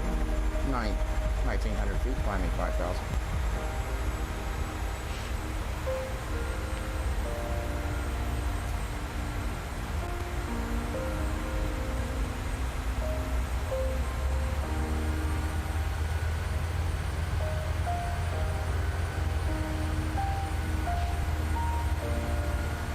They said expect flight level 10 minutes after departure, so we'll see what happens. Go ahead and kill our runway turn-off lights and our taxi lights.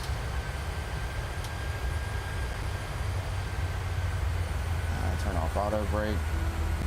All this stuff is stuff that would happen in the checklist. It's quite okay though.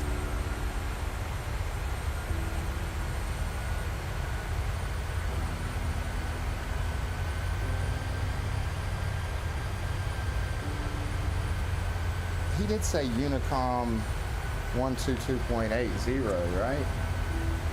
122.80. Unicom Southwest 1465 heavy, 3900 feet, climbing 5,000. I'm not hearing anybody monitoring Unicom.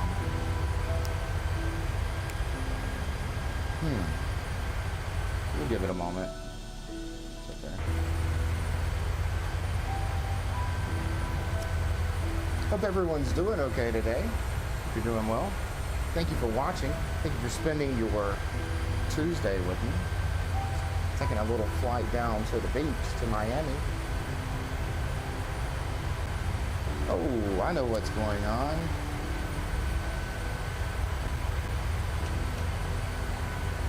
Oh, and we're not squawking to right. Oh my goodness.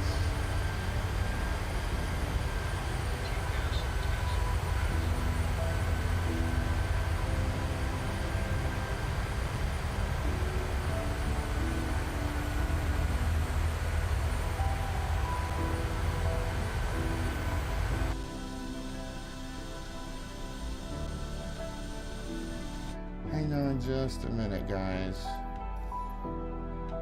I swear I heard something, but it was muffled.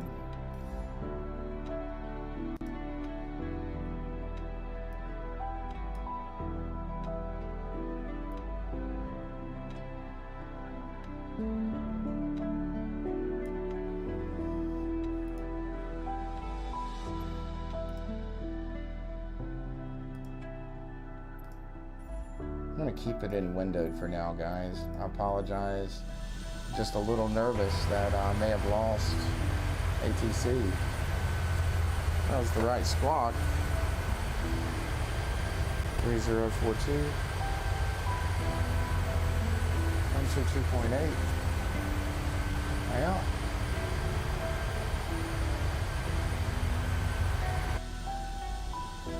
Not really sure what's going on. Plane looks beautiful though.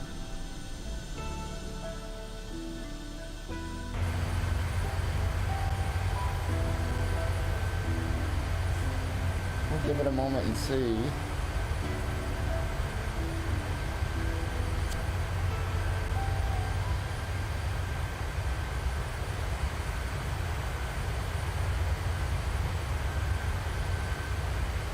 I feel like I heard something in the background.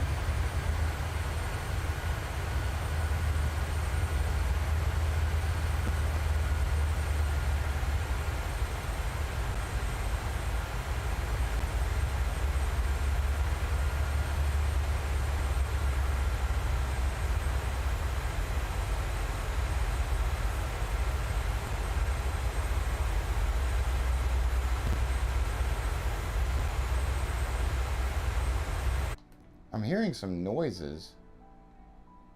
Not sure where that's coming from. It could be me bouncing up against my microphones.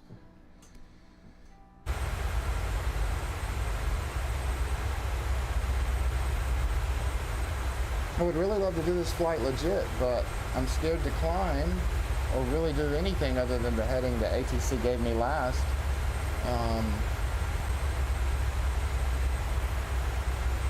I'm not getting any response out of Unicom.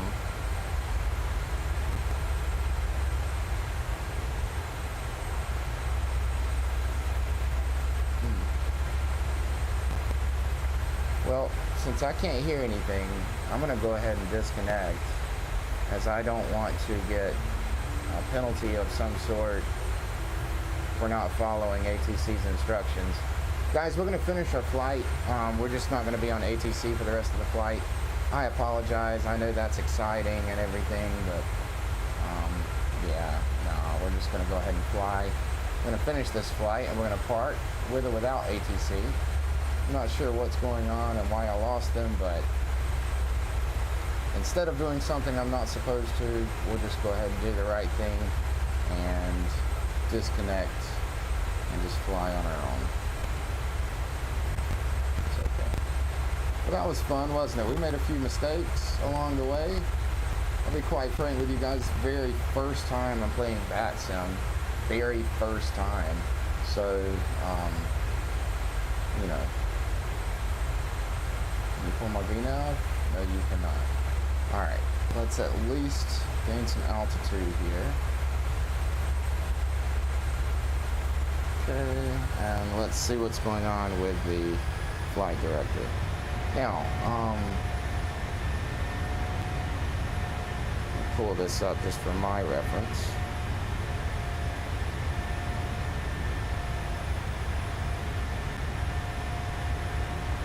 We actually departed from 27 left.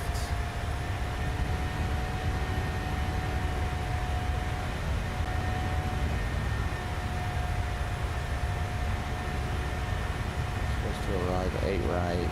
All of that's correct.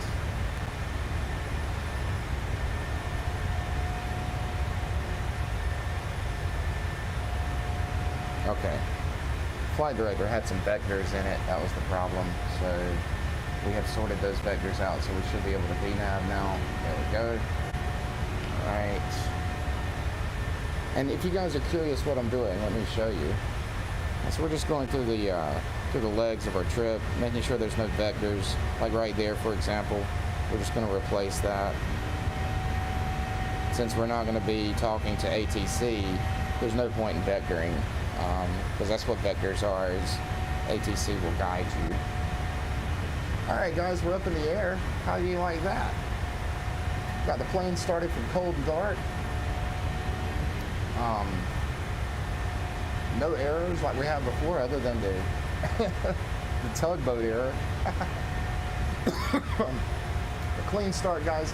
No, we didn't follow the checklist. No checklists here. Let's see.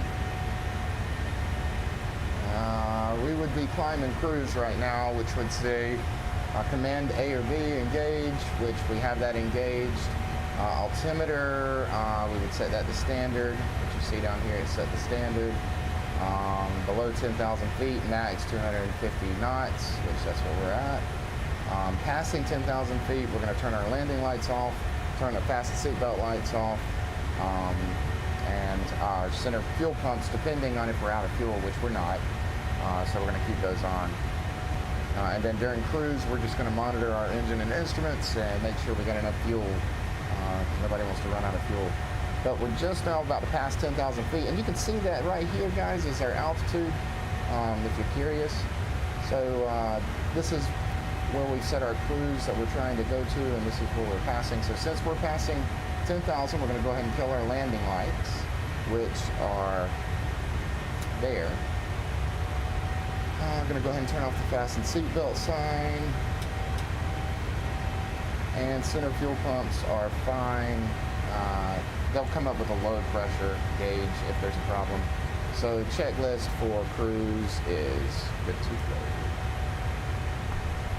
Guys, maybe next time we'll follow the checklist 100%. Go through it pre-flight to after flight plan request, to your taxi, to your takeoff, to everything. But I was so nervous talking to ATC. I went the wrong way. I felt like I was screwing up the airport. Everybody was going to blame me. So yeah, I just wanted to get out of there as quick as possible. And it really is a shame that we couldn't get the handoff working between Tower and Unicom. And if you're curious, what is Unicom? So as I was explaining earlier, there's different levels, at least the bat sim, let's say, but in real life as well. ATIS is your weather, etc. Clearance delivery is just there to help you follow your flight plan. Ground is any traffic that's moving on the ground that's taxiing. The moment you touch down, after you get off that runway, you're talking to ground. The moment you start your plane up and do any kind of movement, you're talking to ground. Tower is really there conducting flights coming in and out. So, well, actually that's more approach and departure. Tower's more there controlling when flights depart, when flights arrive, kind of controlling the time. For example, if you have like a real heavy jet leave in front of you, you have to give a little bit of time because of something called wake turbulence, from where that big jet is going to be carrying too much of a wake behind it, and it's going to make your flight horrible. So you give that jumbo enough time to get out of the way, and then you can fly and you'll have calm air. So stuff like that, that's what Tower does. Approach departure, they control anything within their airspace. So if you get within an airport and you're either departing from that airport or so technically what would have happened is I was talking to Tower, and that was a one-time thing. So really, when you're starting up your plane, and you're taxiing and you're getting ready for takeoff, you're talking to like 4 different people. So you're talking to clearance delivery first to tell them your flight plan. Then you're talking to ground so that you can taxi to your runway. You're talking to tower so that you can take off from your runway. You're talking to departure at that point so that they can guide you to your SID. Then you're following your waypoints until you get to your descent, which you come upon your approach, which you're doing the exact reverse of what you did for takeoff. So you're talking to approach controllers first. They're going to vector you in, or you're going to use your instruments to get to your, guide you up for your ILS, if you're doing an ILS approach. But they're going to guide you in. Tower's going to talk to you to land you. Ground's going to talk to you once you're taxiing to the gate, and then you're done. So again, it's kind of like the reverse. But in this situation in VATSIM, there weren't that many controllers available. So I was talking to Tower the entire time. Had there been a departure controller available, he would have passed me off to departure at that point. However, apparently there was no departure, so he had to pass me to Unicom. Unicom, and this is all true to life, guys. This is kind of how real life goes as well. Unicom is more of a always-on radio. They're there no matter what. Typically in real life, you're not going to come into an area where you need Unicom, but on this game, when you have controllers that aren't, because these controllers are all volunteers, so no one's getting paid to do this, and they may not be online, so the moments that they're not, you have to just, default up the chain. Let's get some lights going on in here, guys. It's a little dark. I think I started this and I stopped. Let's see. All right. Did I turn my overhead on? I did. Let's turn this guy on as well. All right. This is what's called your transponder. When he told me to squawk mode C, that really means put yourself in this transponder section here, which I was in standby. And then after takeoff, you're going to always be in TARA. Really what that's doing is that's letting other planes know your location. It's kind of communication between the aircraft while they're in the air to make sure, we don't have any mid-air collisions. But you're kind of like, I guess what you could think of radar in like a military game, right? Except you're not having to beeps in the radar. Your computer's doing that all for you.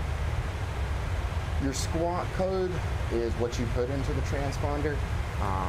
It identifies each particular aircraft. So he told me to squawk 3042. That means I need to put 3042 in my transponder, and that's how he's going to know which plane is me, by that number, that 3042. That can change, it depends, but yeah, just trying to go over some of this stuff with you guys. Here's our comms. Technically I have 4 radios that you can utilize. I'm only utilizing the top 2 because I don't need all that extra stuff. This is your autopilot panel up here at the top. It's where you can control your speed, your heading, your altitude, your vertical speed, which is how fast you're climbing. Right now we're climbing at 2,000 feet per minute. And again, other controllers, flight director, disengagement, etc. This controls your altimeter, as well as some of your ND display, your navigational display. This again, more controls for the nav display. This is your auto brake.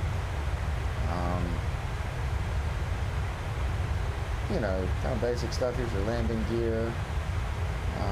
This is your flight management controller, your computer essentially for the plane. One for the co-pilot, one for the pilot. These are called ECIMs. I'm sorry, EICAS. EICAS.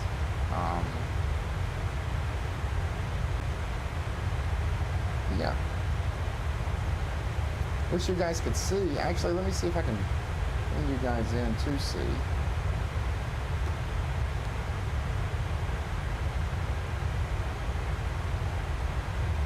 Not sure if you guys can check that out, but we actually have our displays on an iPad in front of us, that's an exact match for what we see on the computer screen. So I'm able to, have an outside view, enjoy the scenery, right? And still be able to see all my instruments. It's really nice. I guess since we're not talking to VATSIM anymore, we're going to go ahead and just take this to full screen so we can get the full enjoyment out of it. I apologize to anyone that's watching right now that was hoping for some VATSIM action. We had some in the beginning, but we're just going to go ahead and fly this thing into Miami without ATC. It's okay.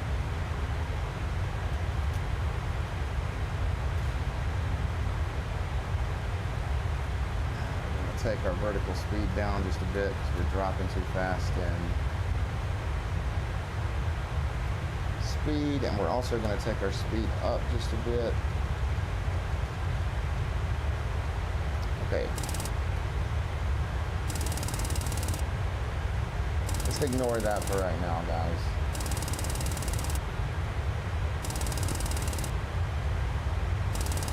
It'll go away in a moment.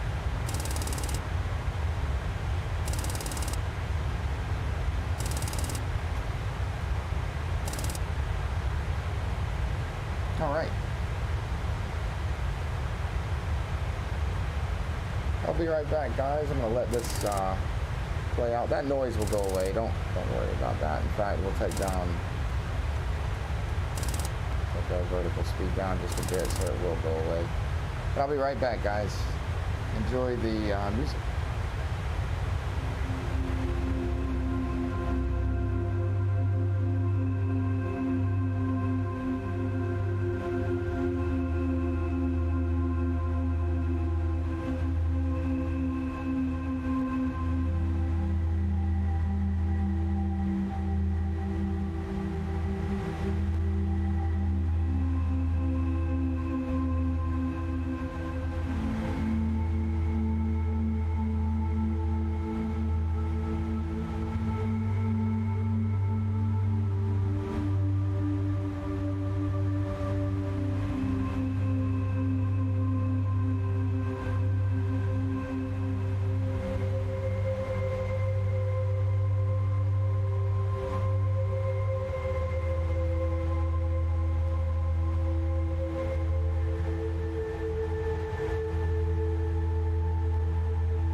Such a beautiful sunset.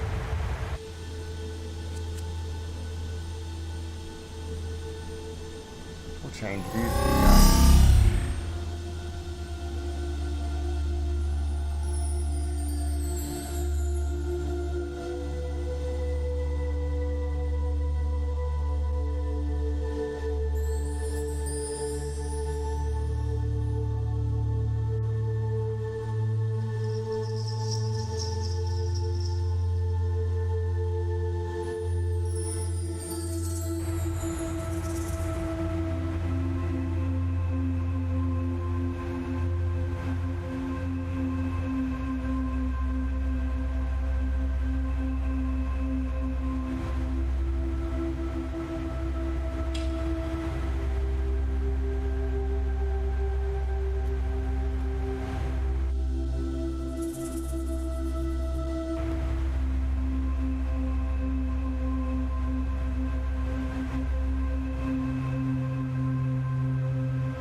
Got a little bouncy going on. I don't know if you guys can notice, it's small. But if we have anybody on that's watching the stream right now that actually knows what that is, I've got trim controls as well as aileron, but I don't think it's a trim issue.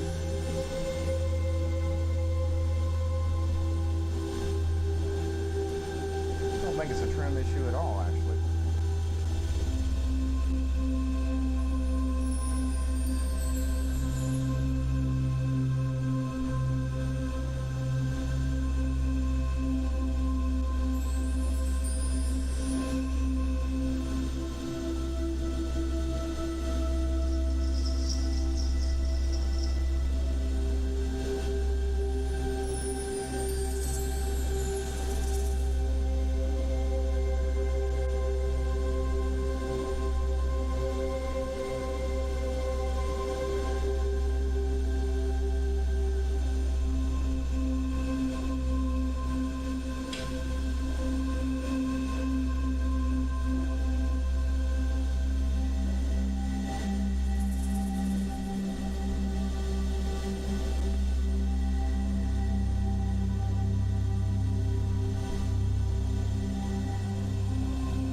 To the stream, please consider following. I don't ask for tips. I mean, I do have a way for you to tip, but I don't care about tips. But I do care about follows. I do care about chat. So if you're not following, no matter what you're watching on, Now remember, if you're watching this on Twitter right now, or if you're watching on YouTube, you're not going to be able to join in on the chat. That's only going to be on Twitch. So if you'd like to be in the chat that's active right now in front of your screen, you have to follow on Twitch. Also, consider that if you do follow on Twitch, you'll get a little notification as long as you do it while I'm streaming. Have it set up so that you get a little, I don't know what you call it, audio file and notification kind of thing.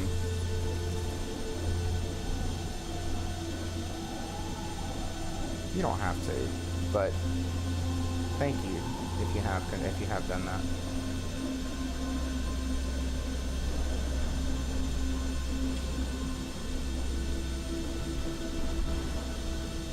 One other thing I'll mention, I don't know how quickly this is going to happen, but over time, I also have another stream. It's poker on the Oculus. I play poker in VR. I've had that one a lot longer than this one, so if you like poker, if you have an Oculus, consider watching that too. It's VR_poker on Twitch. We're also on YouTube and Twitter as well. That is our streaming platforms. We don't stream on TikTok. We don't stream on Facebook. We have our reasons for that, but we do stream on Twitter, YouTube, and Twitch.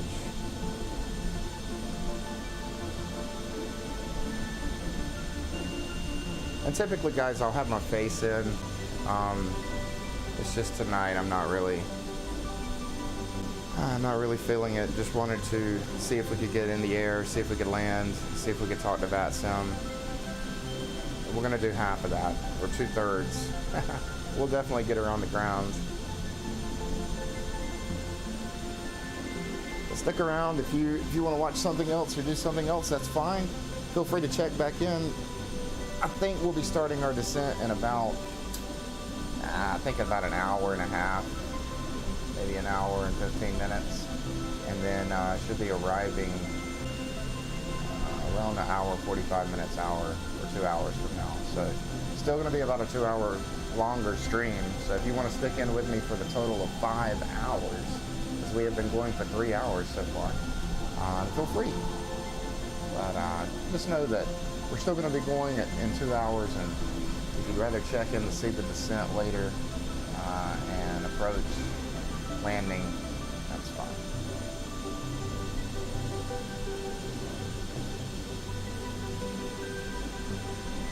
And then, guys, I'm not trying to show you the outside to avoid any kind of alarms. There's absolutely no alarms going on right now. Nothing of concern. I think last time we had some issues with stall alarms going off. That's fine. We just adjusted our vertical speed. We're climbing a little slower now.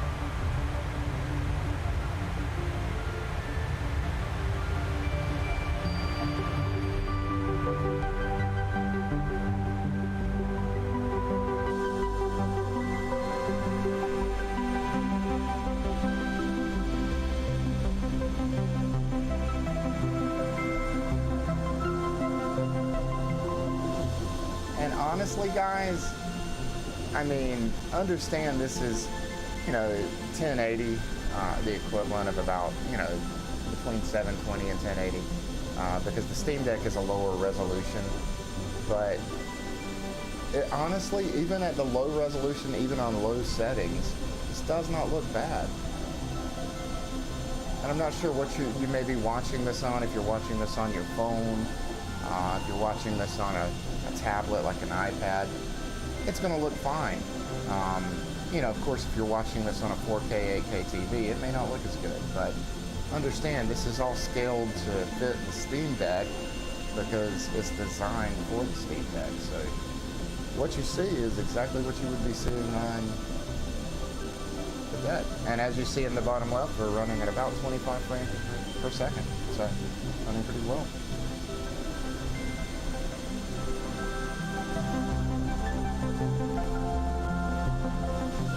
Oh, forgot to mention, eventually we are going to get to the point where I make my own music. And if you have some complaints about the background music right now, it's all freeware music. I can't remember, copyright free. I can't remember where I picked it up from, but it's music that I enjoy. So hopefully you enjoy it too. But I will be producing my own music, and we'll have that for background music soon. I can't say how soon that will be, but eventually we're going to have no music other than stuff that I create myself. So something to look forward to, I guess.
I know you guys are just loving the music and just jamming out so hard. I just wanted to take a moment to say, we have been streaming now for 3 hours. We just crossed the 3-hour threshold. I'm streaming on 3 separate platforms right now. I'm streaming on Twitch, YouTube, and Twitter all at the same time. We have had 0 drop frames at 60 frames per second. So on your end, this should have been a crystal clear stream so far. Hopefully 2 more hours and we'll continue to have 0 drop frames. A dropped frame is where you'll see a stutter, or what you would call lag, I guess. So hopefully this is coming in very smoothly. I strive to get all of this stuff running great so that if you are watching this, you get the best enjoyment possible out of this. So, but let's take a moment to thank Google Fiber, as that is our internet provider, and they are amazing. I use them since I've started streaming, and you just can't beat a gigabit upload speed. It's just hard to find on anything other than fiber. You just can't get those upload speeds, and you need those upload speeds if you want to have some clear streams. So, I mean, just consider you need to have at least 10 megabits of upload speed just to stream to 1. one platform. So consider that what you will. Maybe it's 10 or 100, I can't remember. But either way, just to stream to one platform, not 3 at one time, but just to one, you gotta have some upload speed of it. Not download speed, upload speed.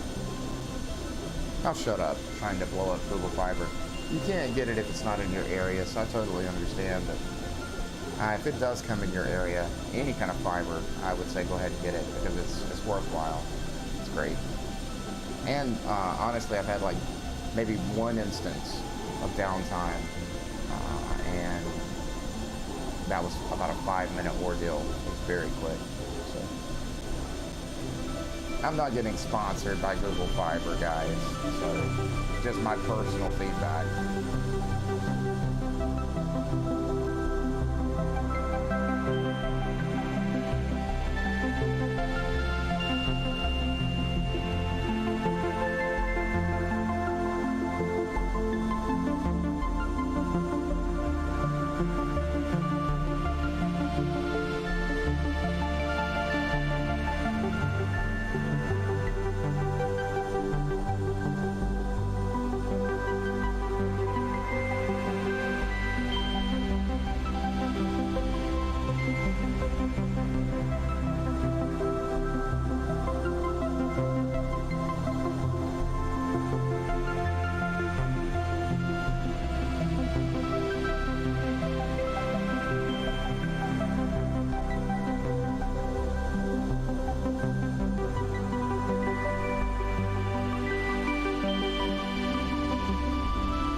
I totally, hey, King Lady, Slayer, totally missed you. Need to check the chat. Vicky, welcome. All of you people. I talked to the person that had a Steam Deck and then missed all these other viewers. Thank you so much for watching. Once again, I don't want to sound like an ad machine, but consider following. I want your money. Just watch me when you got a moment and you're bored. That's all I want. Jam out to some music. Watch some chill flight.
got a few errors here.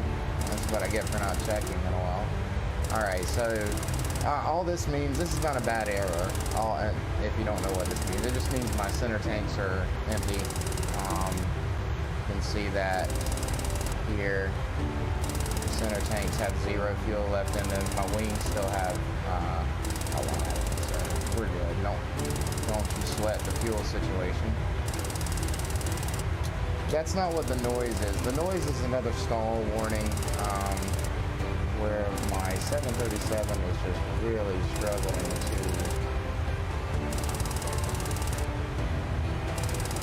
get up to 39,000 feet.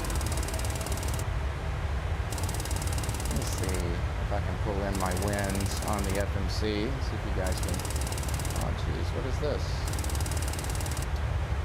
There we go.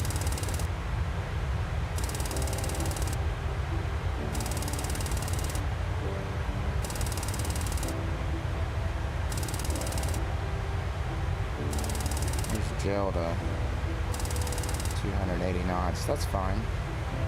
Tell me how to fly. Winds request.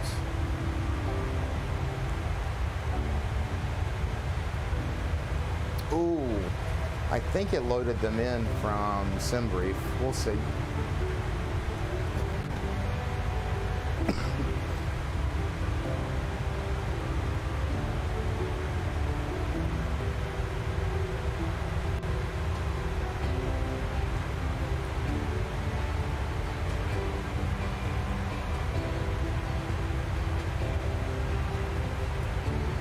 I would like to request winds.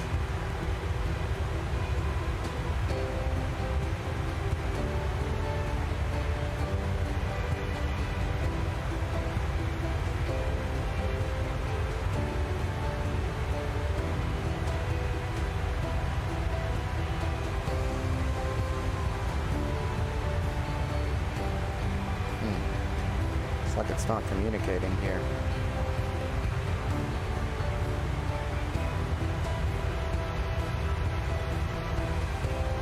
I heard the click.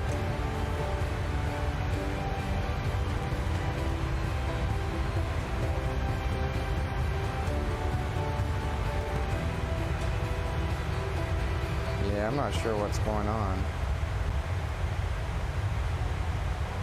It's not letting me.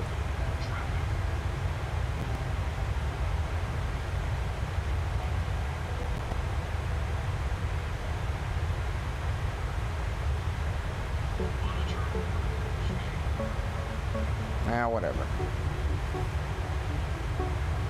See, this is where the transponder comes in. It's telling us we have traffic. Either above or below us, I think.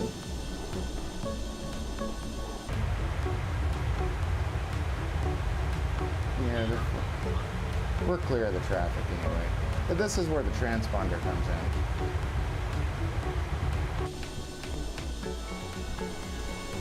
Oh, there they are. Oh boy, they were close too.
that.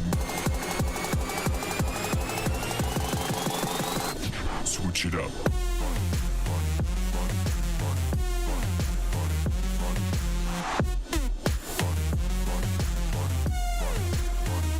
Do it all for money. Let me stack that money. Get that money.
Yeah, I am. I thought I was hearing a little bit of peaking on the Steam Deck.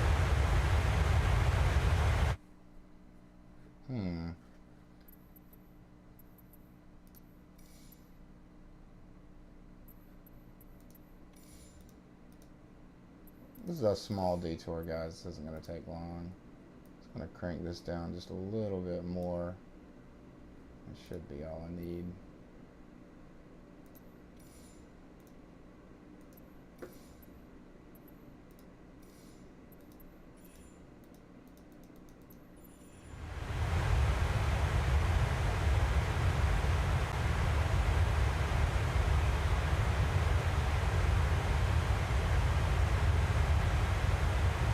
I'm not hearing the peaking anymore.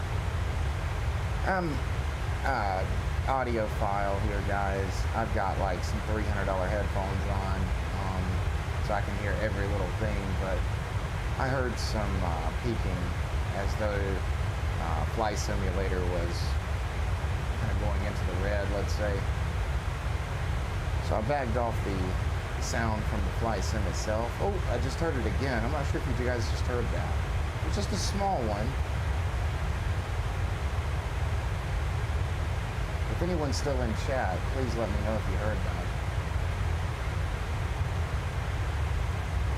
If you didn't hear it, then I'll just chalk that up to I'm just hearing things and move about my day. Either way, you probably know one in chat right now. See, I'm hearing it a lot.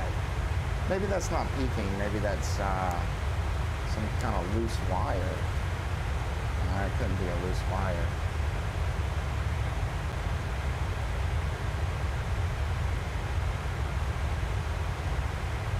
Not so sure it's peaking anymore.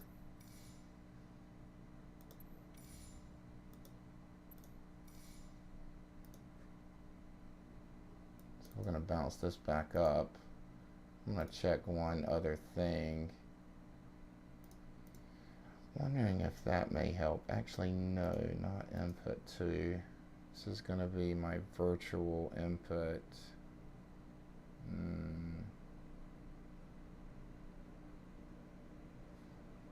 Let's listen.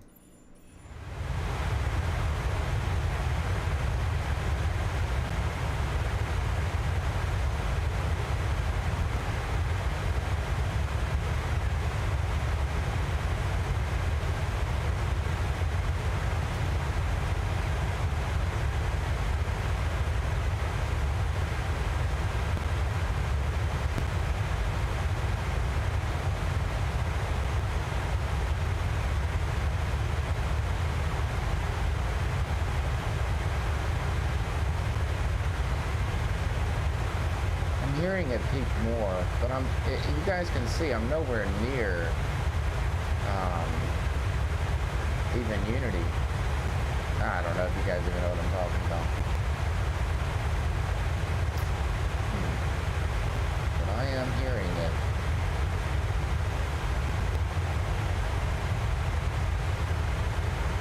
Please, if you can't hear anything in the but it's like a little bit of static here and there. Guys, let me know, please, if you can hear that in the chat.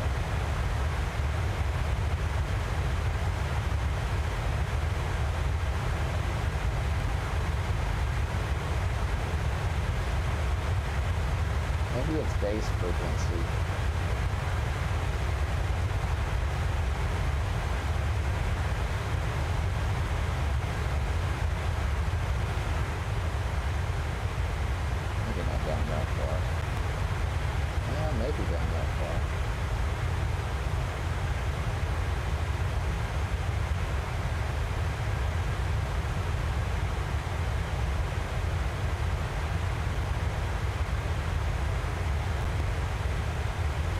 It's that.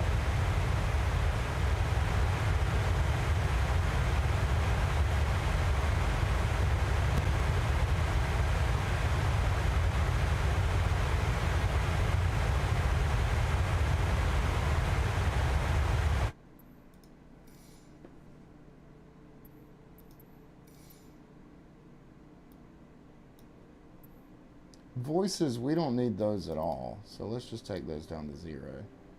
Engines, miscellaneous, cockpit, warnings are fine.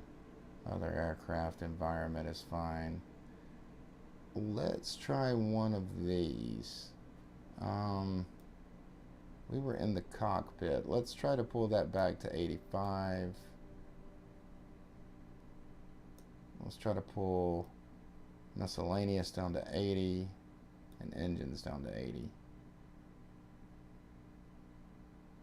I want to get 81's fine. I want to get a solid mix.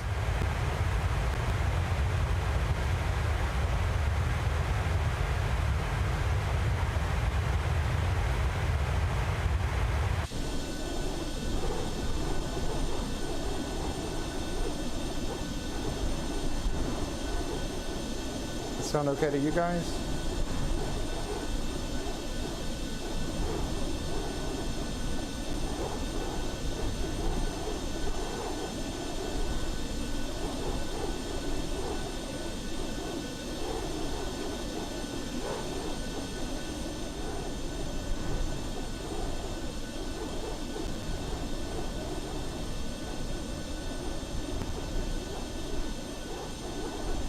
I don't think that's peaky, honestly. I think that's something going on with the communication.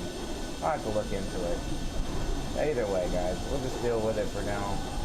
It'll take us back into full screen mode. No one's talking to me, so I'm not sure if you guys can even hear it or not. It may be something just in my head.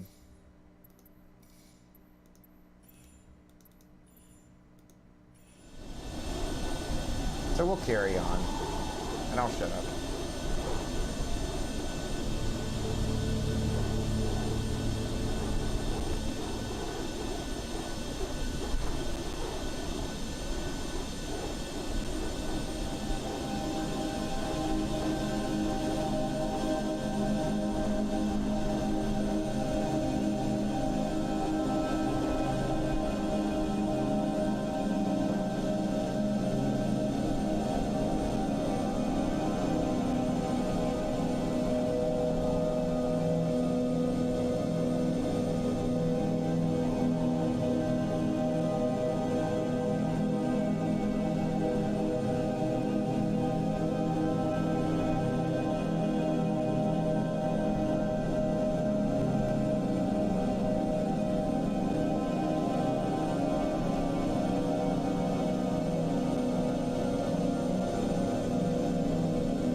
Guys, I apologize. That was random, but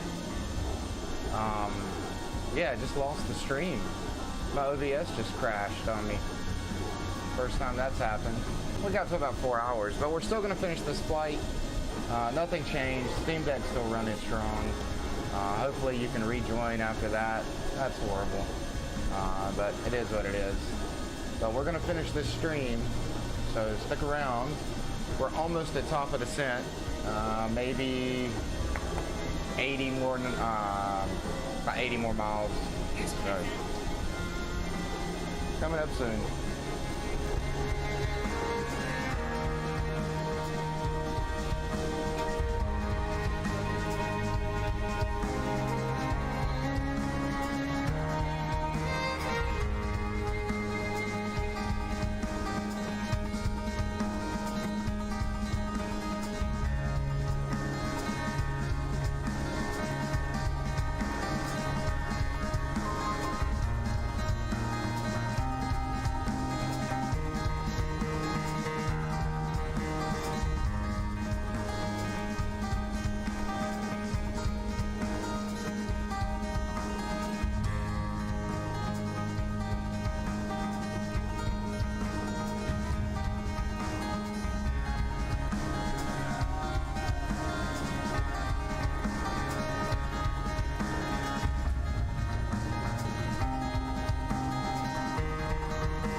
Alright guys, I'm going to bring you guys back in here for a moment and cut off the music just to talk to you guys.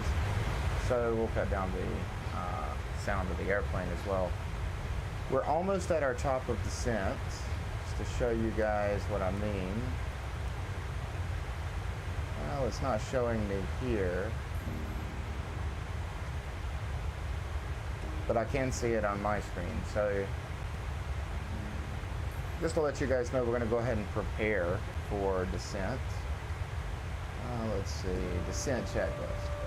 ATIS airport information. We don't need that because we're not on VATSIM right now. Altimeter, we're just going to set to, yeah, just standards here. Let's see, radios, we're not going to worry about that. See, some of this stuff we don't have to worry about setting.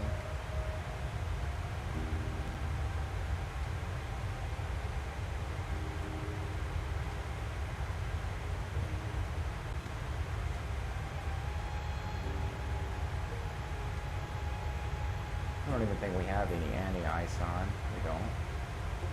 Landing altitude, recall, radio, auto brake. We'll go ahead and set the auto brake. Go ahead and max it out. We stop. Actually, we're not going to go that strong. We'll go to 2. Altimeter, reset the local, which we're going to just assume. We have local. Speed 250, which is fine. Landing lights below 10,000. Passenger lights on below 10,000. So all that's pretty standard. Approach. We're not going to do any of this stuff, guys. Oh boy, got all kinds of mess here. See if I can hide all of these. Yeah, we're not going to do any of that.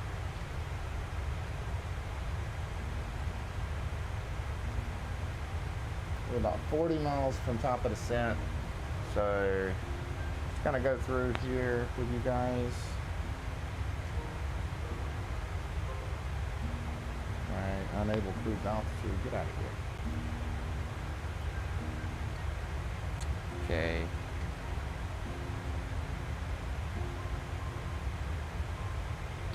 We're landing on runway 8, ILS 8, right. And we need to get down to 1,500 feet by lawn. So we're going to go ahead and set our altitude for 1,500.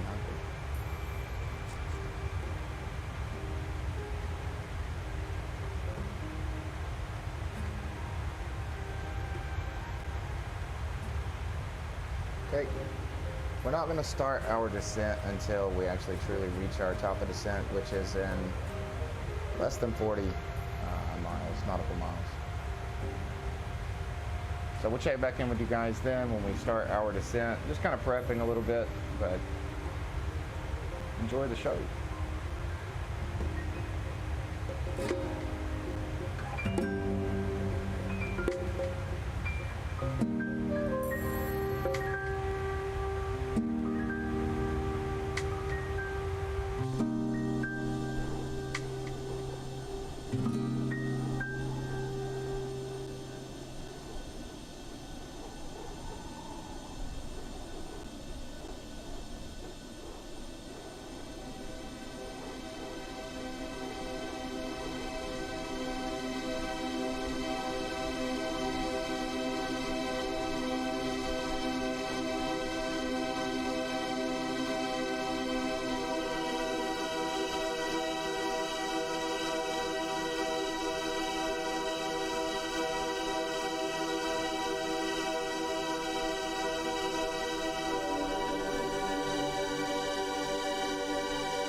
Alright guys, we're going to go ahead and start our descent, but we're also going to talk a little bit. So let me go ahead and start this.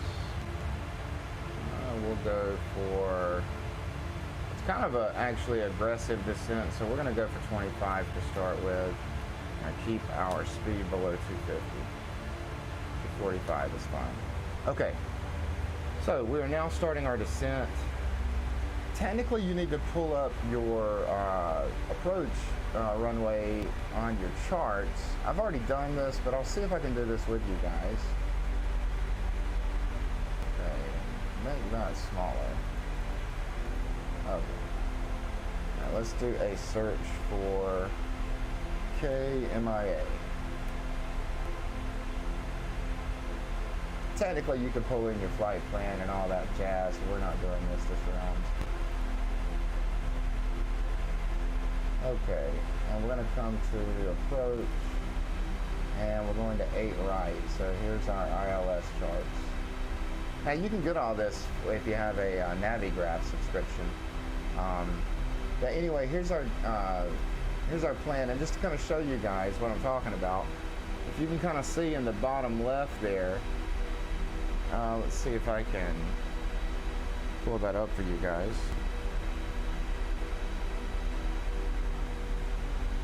Okay, see it's changing there. So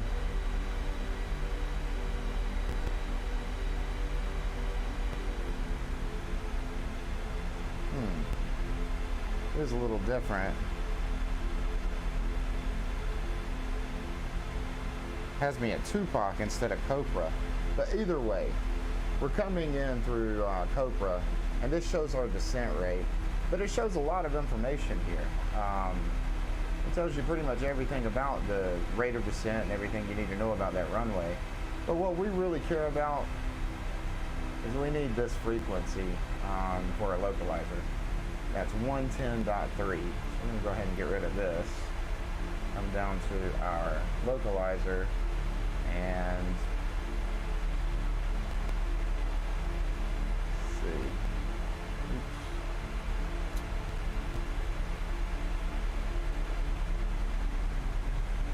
Oh geez, I forgot I've changed this. Let's see, did I just do anything? The autopilot? No, okay. It scared me there for a minute.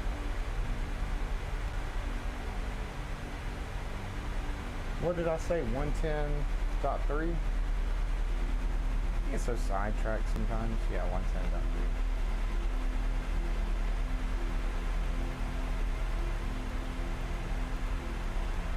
We want to make sure that's active prior to coming up on this ILS so that we can pick up the ILS frequency for our landing. No big deal, guys. I'll let the music jam out. Kind of gliding our way down here. We truly need to be about 27,000 by our next waypoint. And as you see in our nav display, everything's going to come up pretty fast here.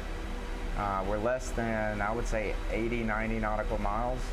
One thing we do need to do is go ahead and turn on our, oh wait, we don't need that until we get below 10,000, but we do want to go ahead and turn on our fasten seatbelt sign since we've started our descent.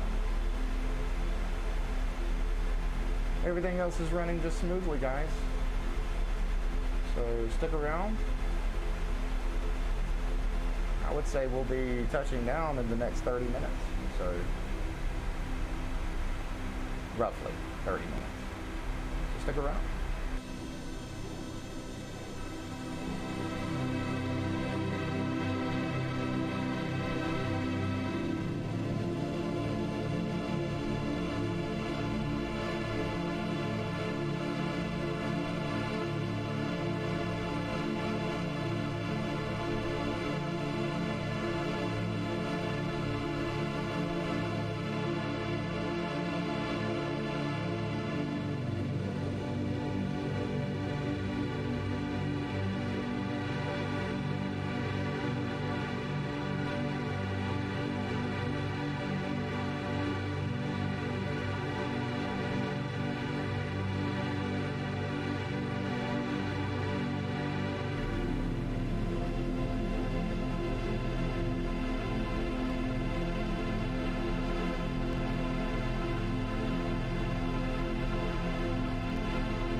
So guys, just a heads up, we are slowing our descent rate down a little bit, as well as we have activated speed brakes.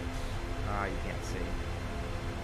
Speed brakes are active. So yeah, we're just kind of trying to slow down right now, get below 250, and then we'll continue. For right now, just again trying to slow down a little bit.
We are getting ready to pass below 10,000 feet. Of course, making sure we're below 250 knots, which we are. Hovering there. And we're going to go ahead and hit on our landing lights. Hit that 10 mark. At a solid rate of descent now, so actually going to slow ourselves down just a bit to about 210. Alright, we'll go ahead and hit the landing lights on.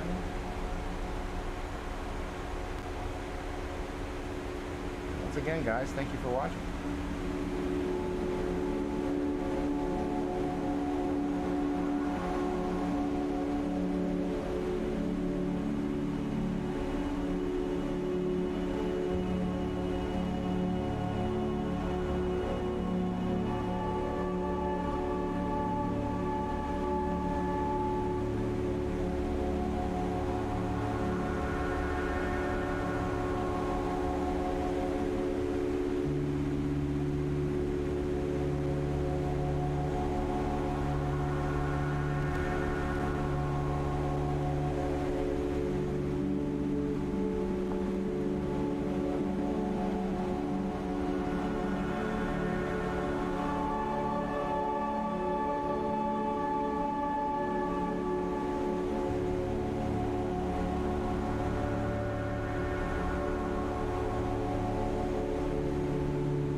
guys. Just gonna give you guys an update. We are just about to cross under 5,000 feet. We're coming in a little slow. I could be coming in a little faster if I wanted. Still cleared for 240 knots, but I'm gonna go ahead and get around, slower on down. A little ahead of our descent, but that's okay. It's not a big deal. Everything is going to happen pretty quickly, guys, because we're about 20 miles from the runway, so get prepared.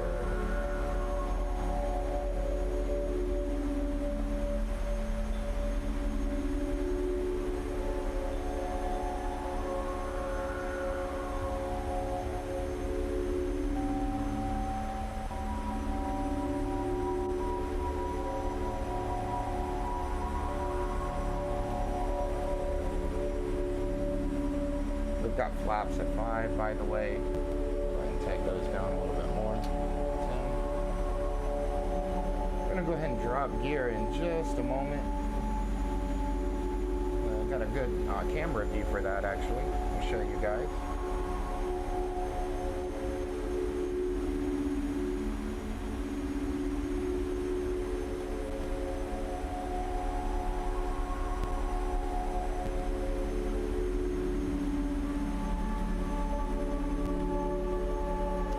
We will go ahead and drop gear now.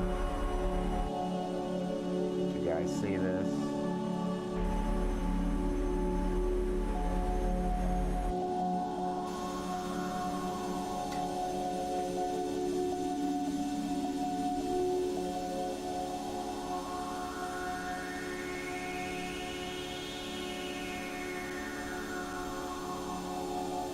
Pretty neat little view.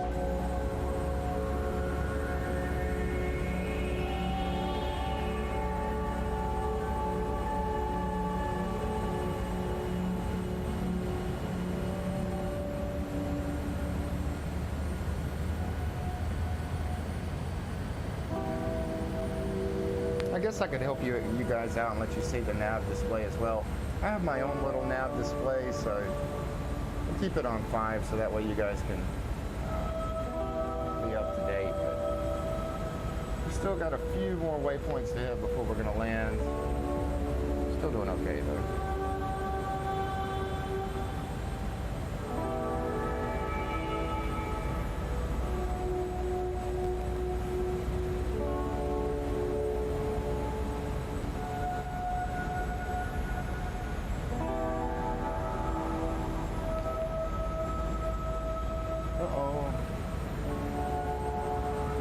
Not sure what just happened.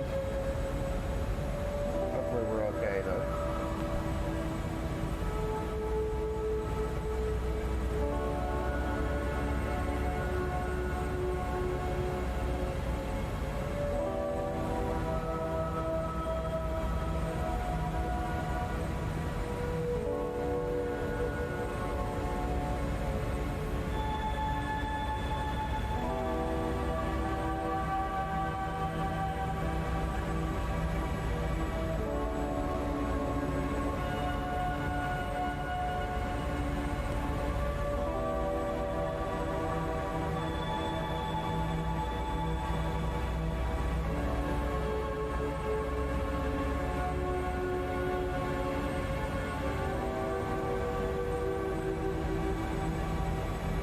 I forgot to set my altimeter.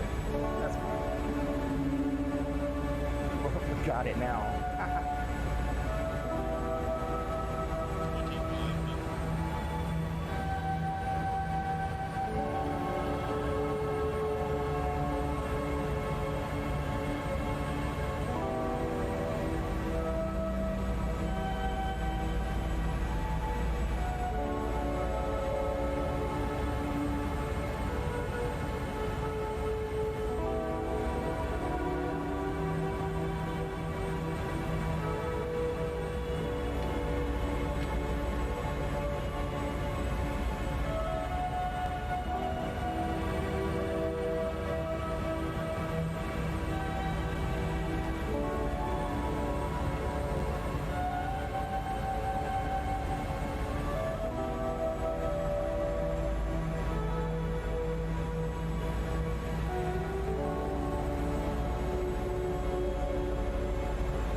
Alright guys, we're gonna fly this bad boy.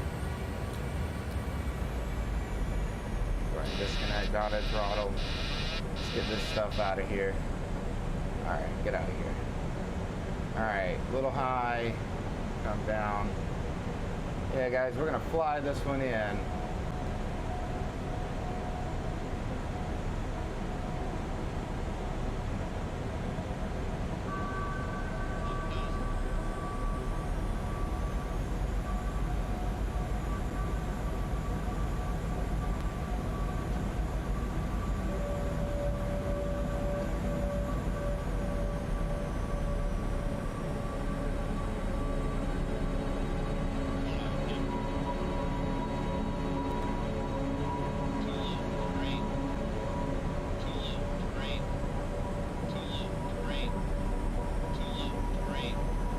Uh-oh.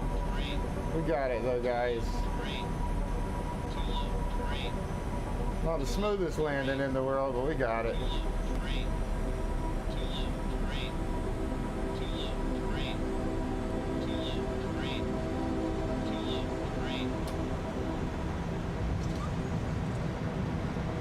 Oh no! Our wheel. Ah, that was a crazy landing. Not the best landing. Usually I would have done ILS, but I don't know why it vectored me in really crazy. And that turn at the end, so I couldn't really dial in or hit my localizer or approach in time. That's okay. Need to check the flight plan before I actually start. I was so worried about ATC. It's crazy. But thank you guys so much for watching. That's going to be it for today. I'm going to call it a day after that. I don't know why the stream failed when it did at the beginning, but thank you so much if you stuck around and you watched the end. I promise you next time we're going to land. But everyone have a good rest of your night.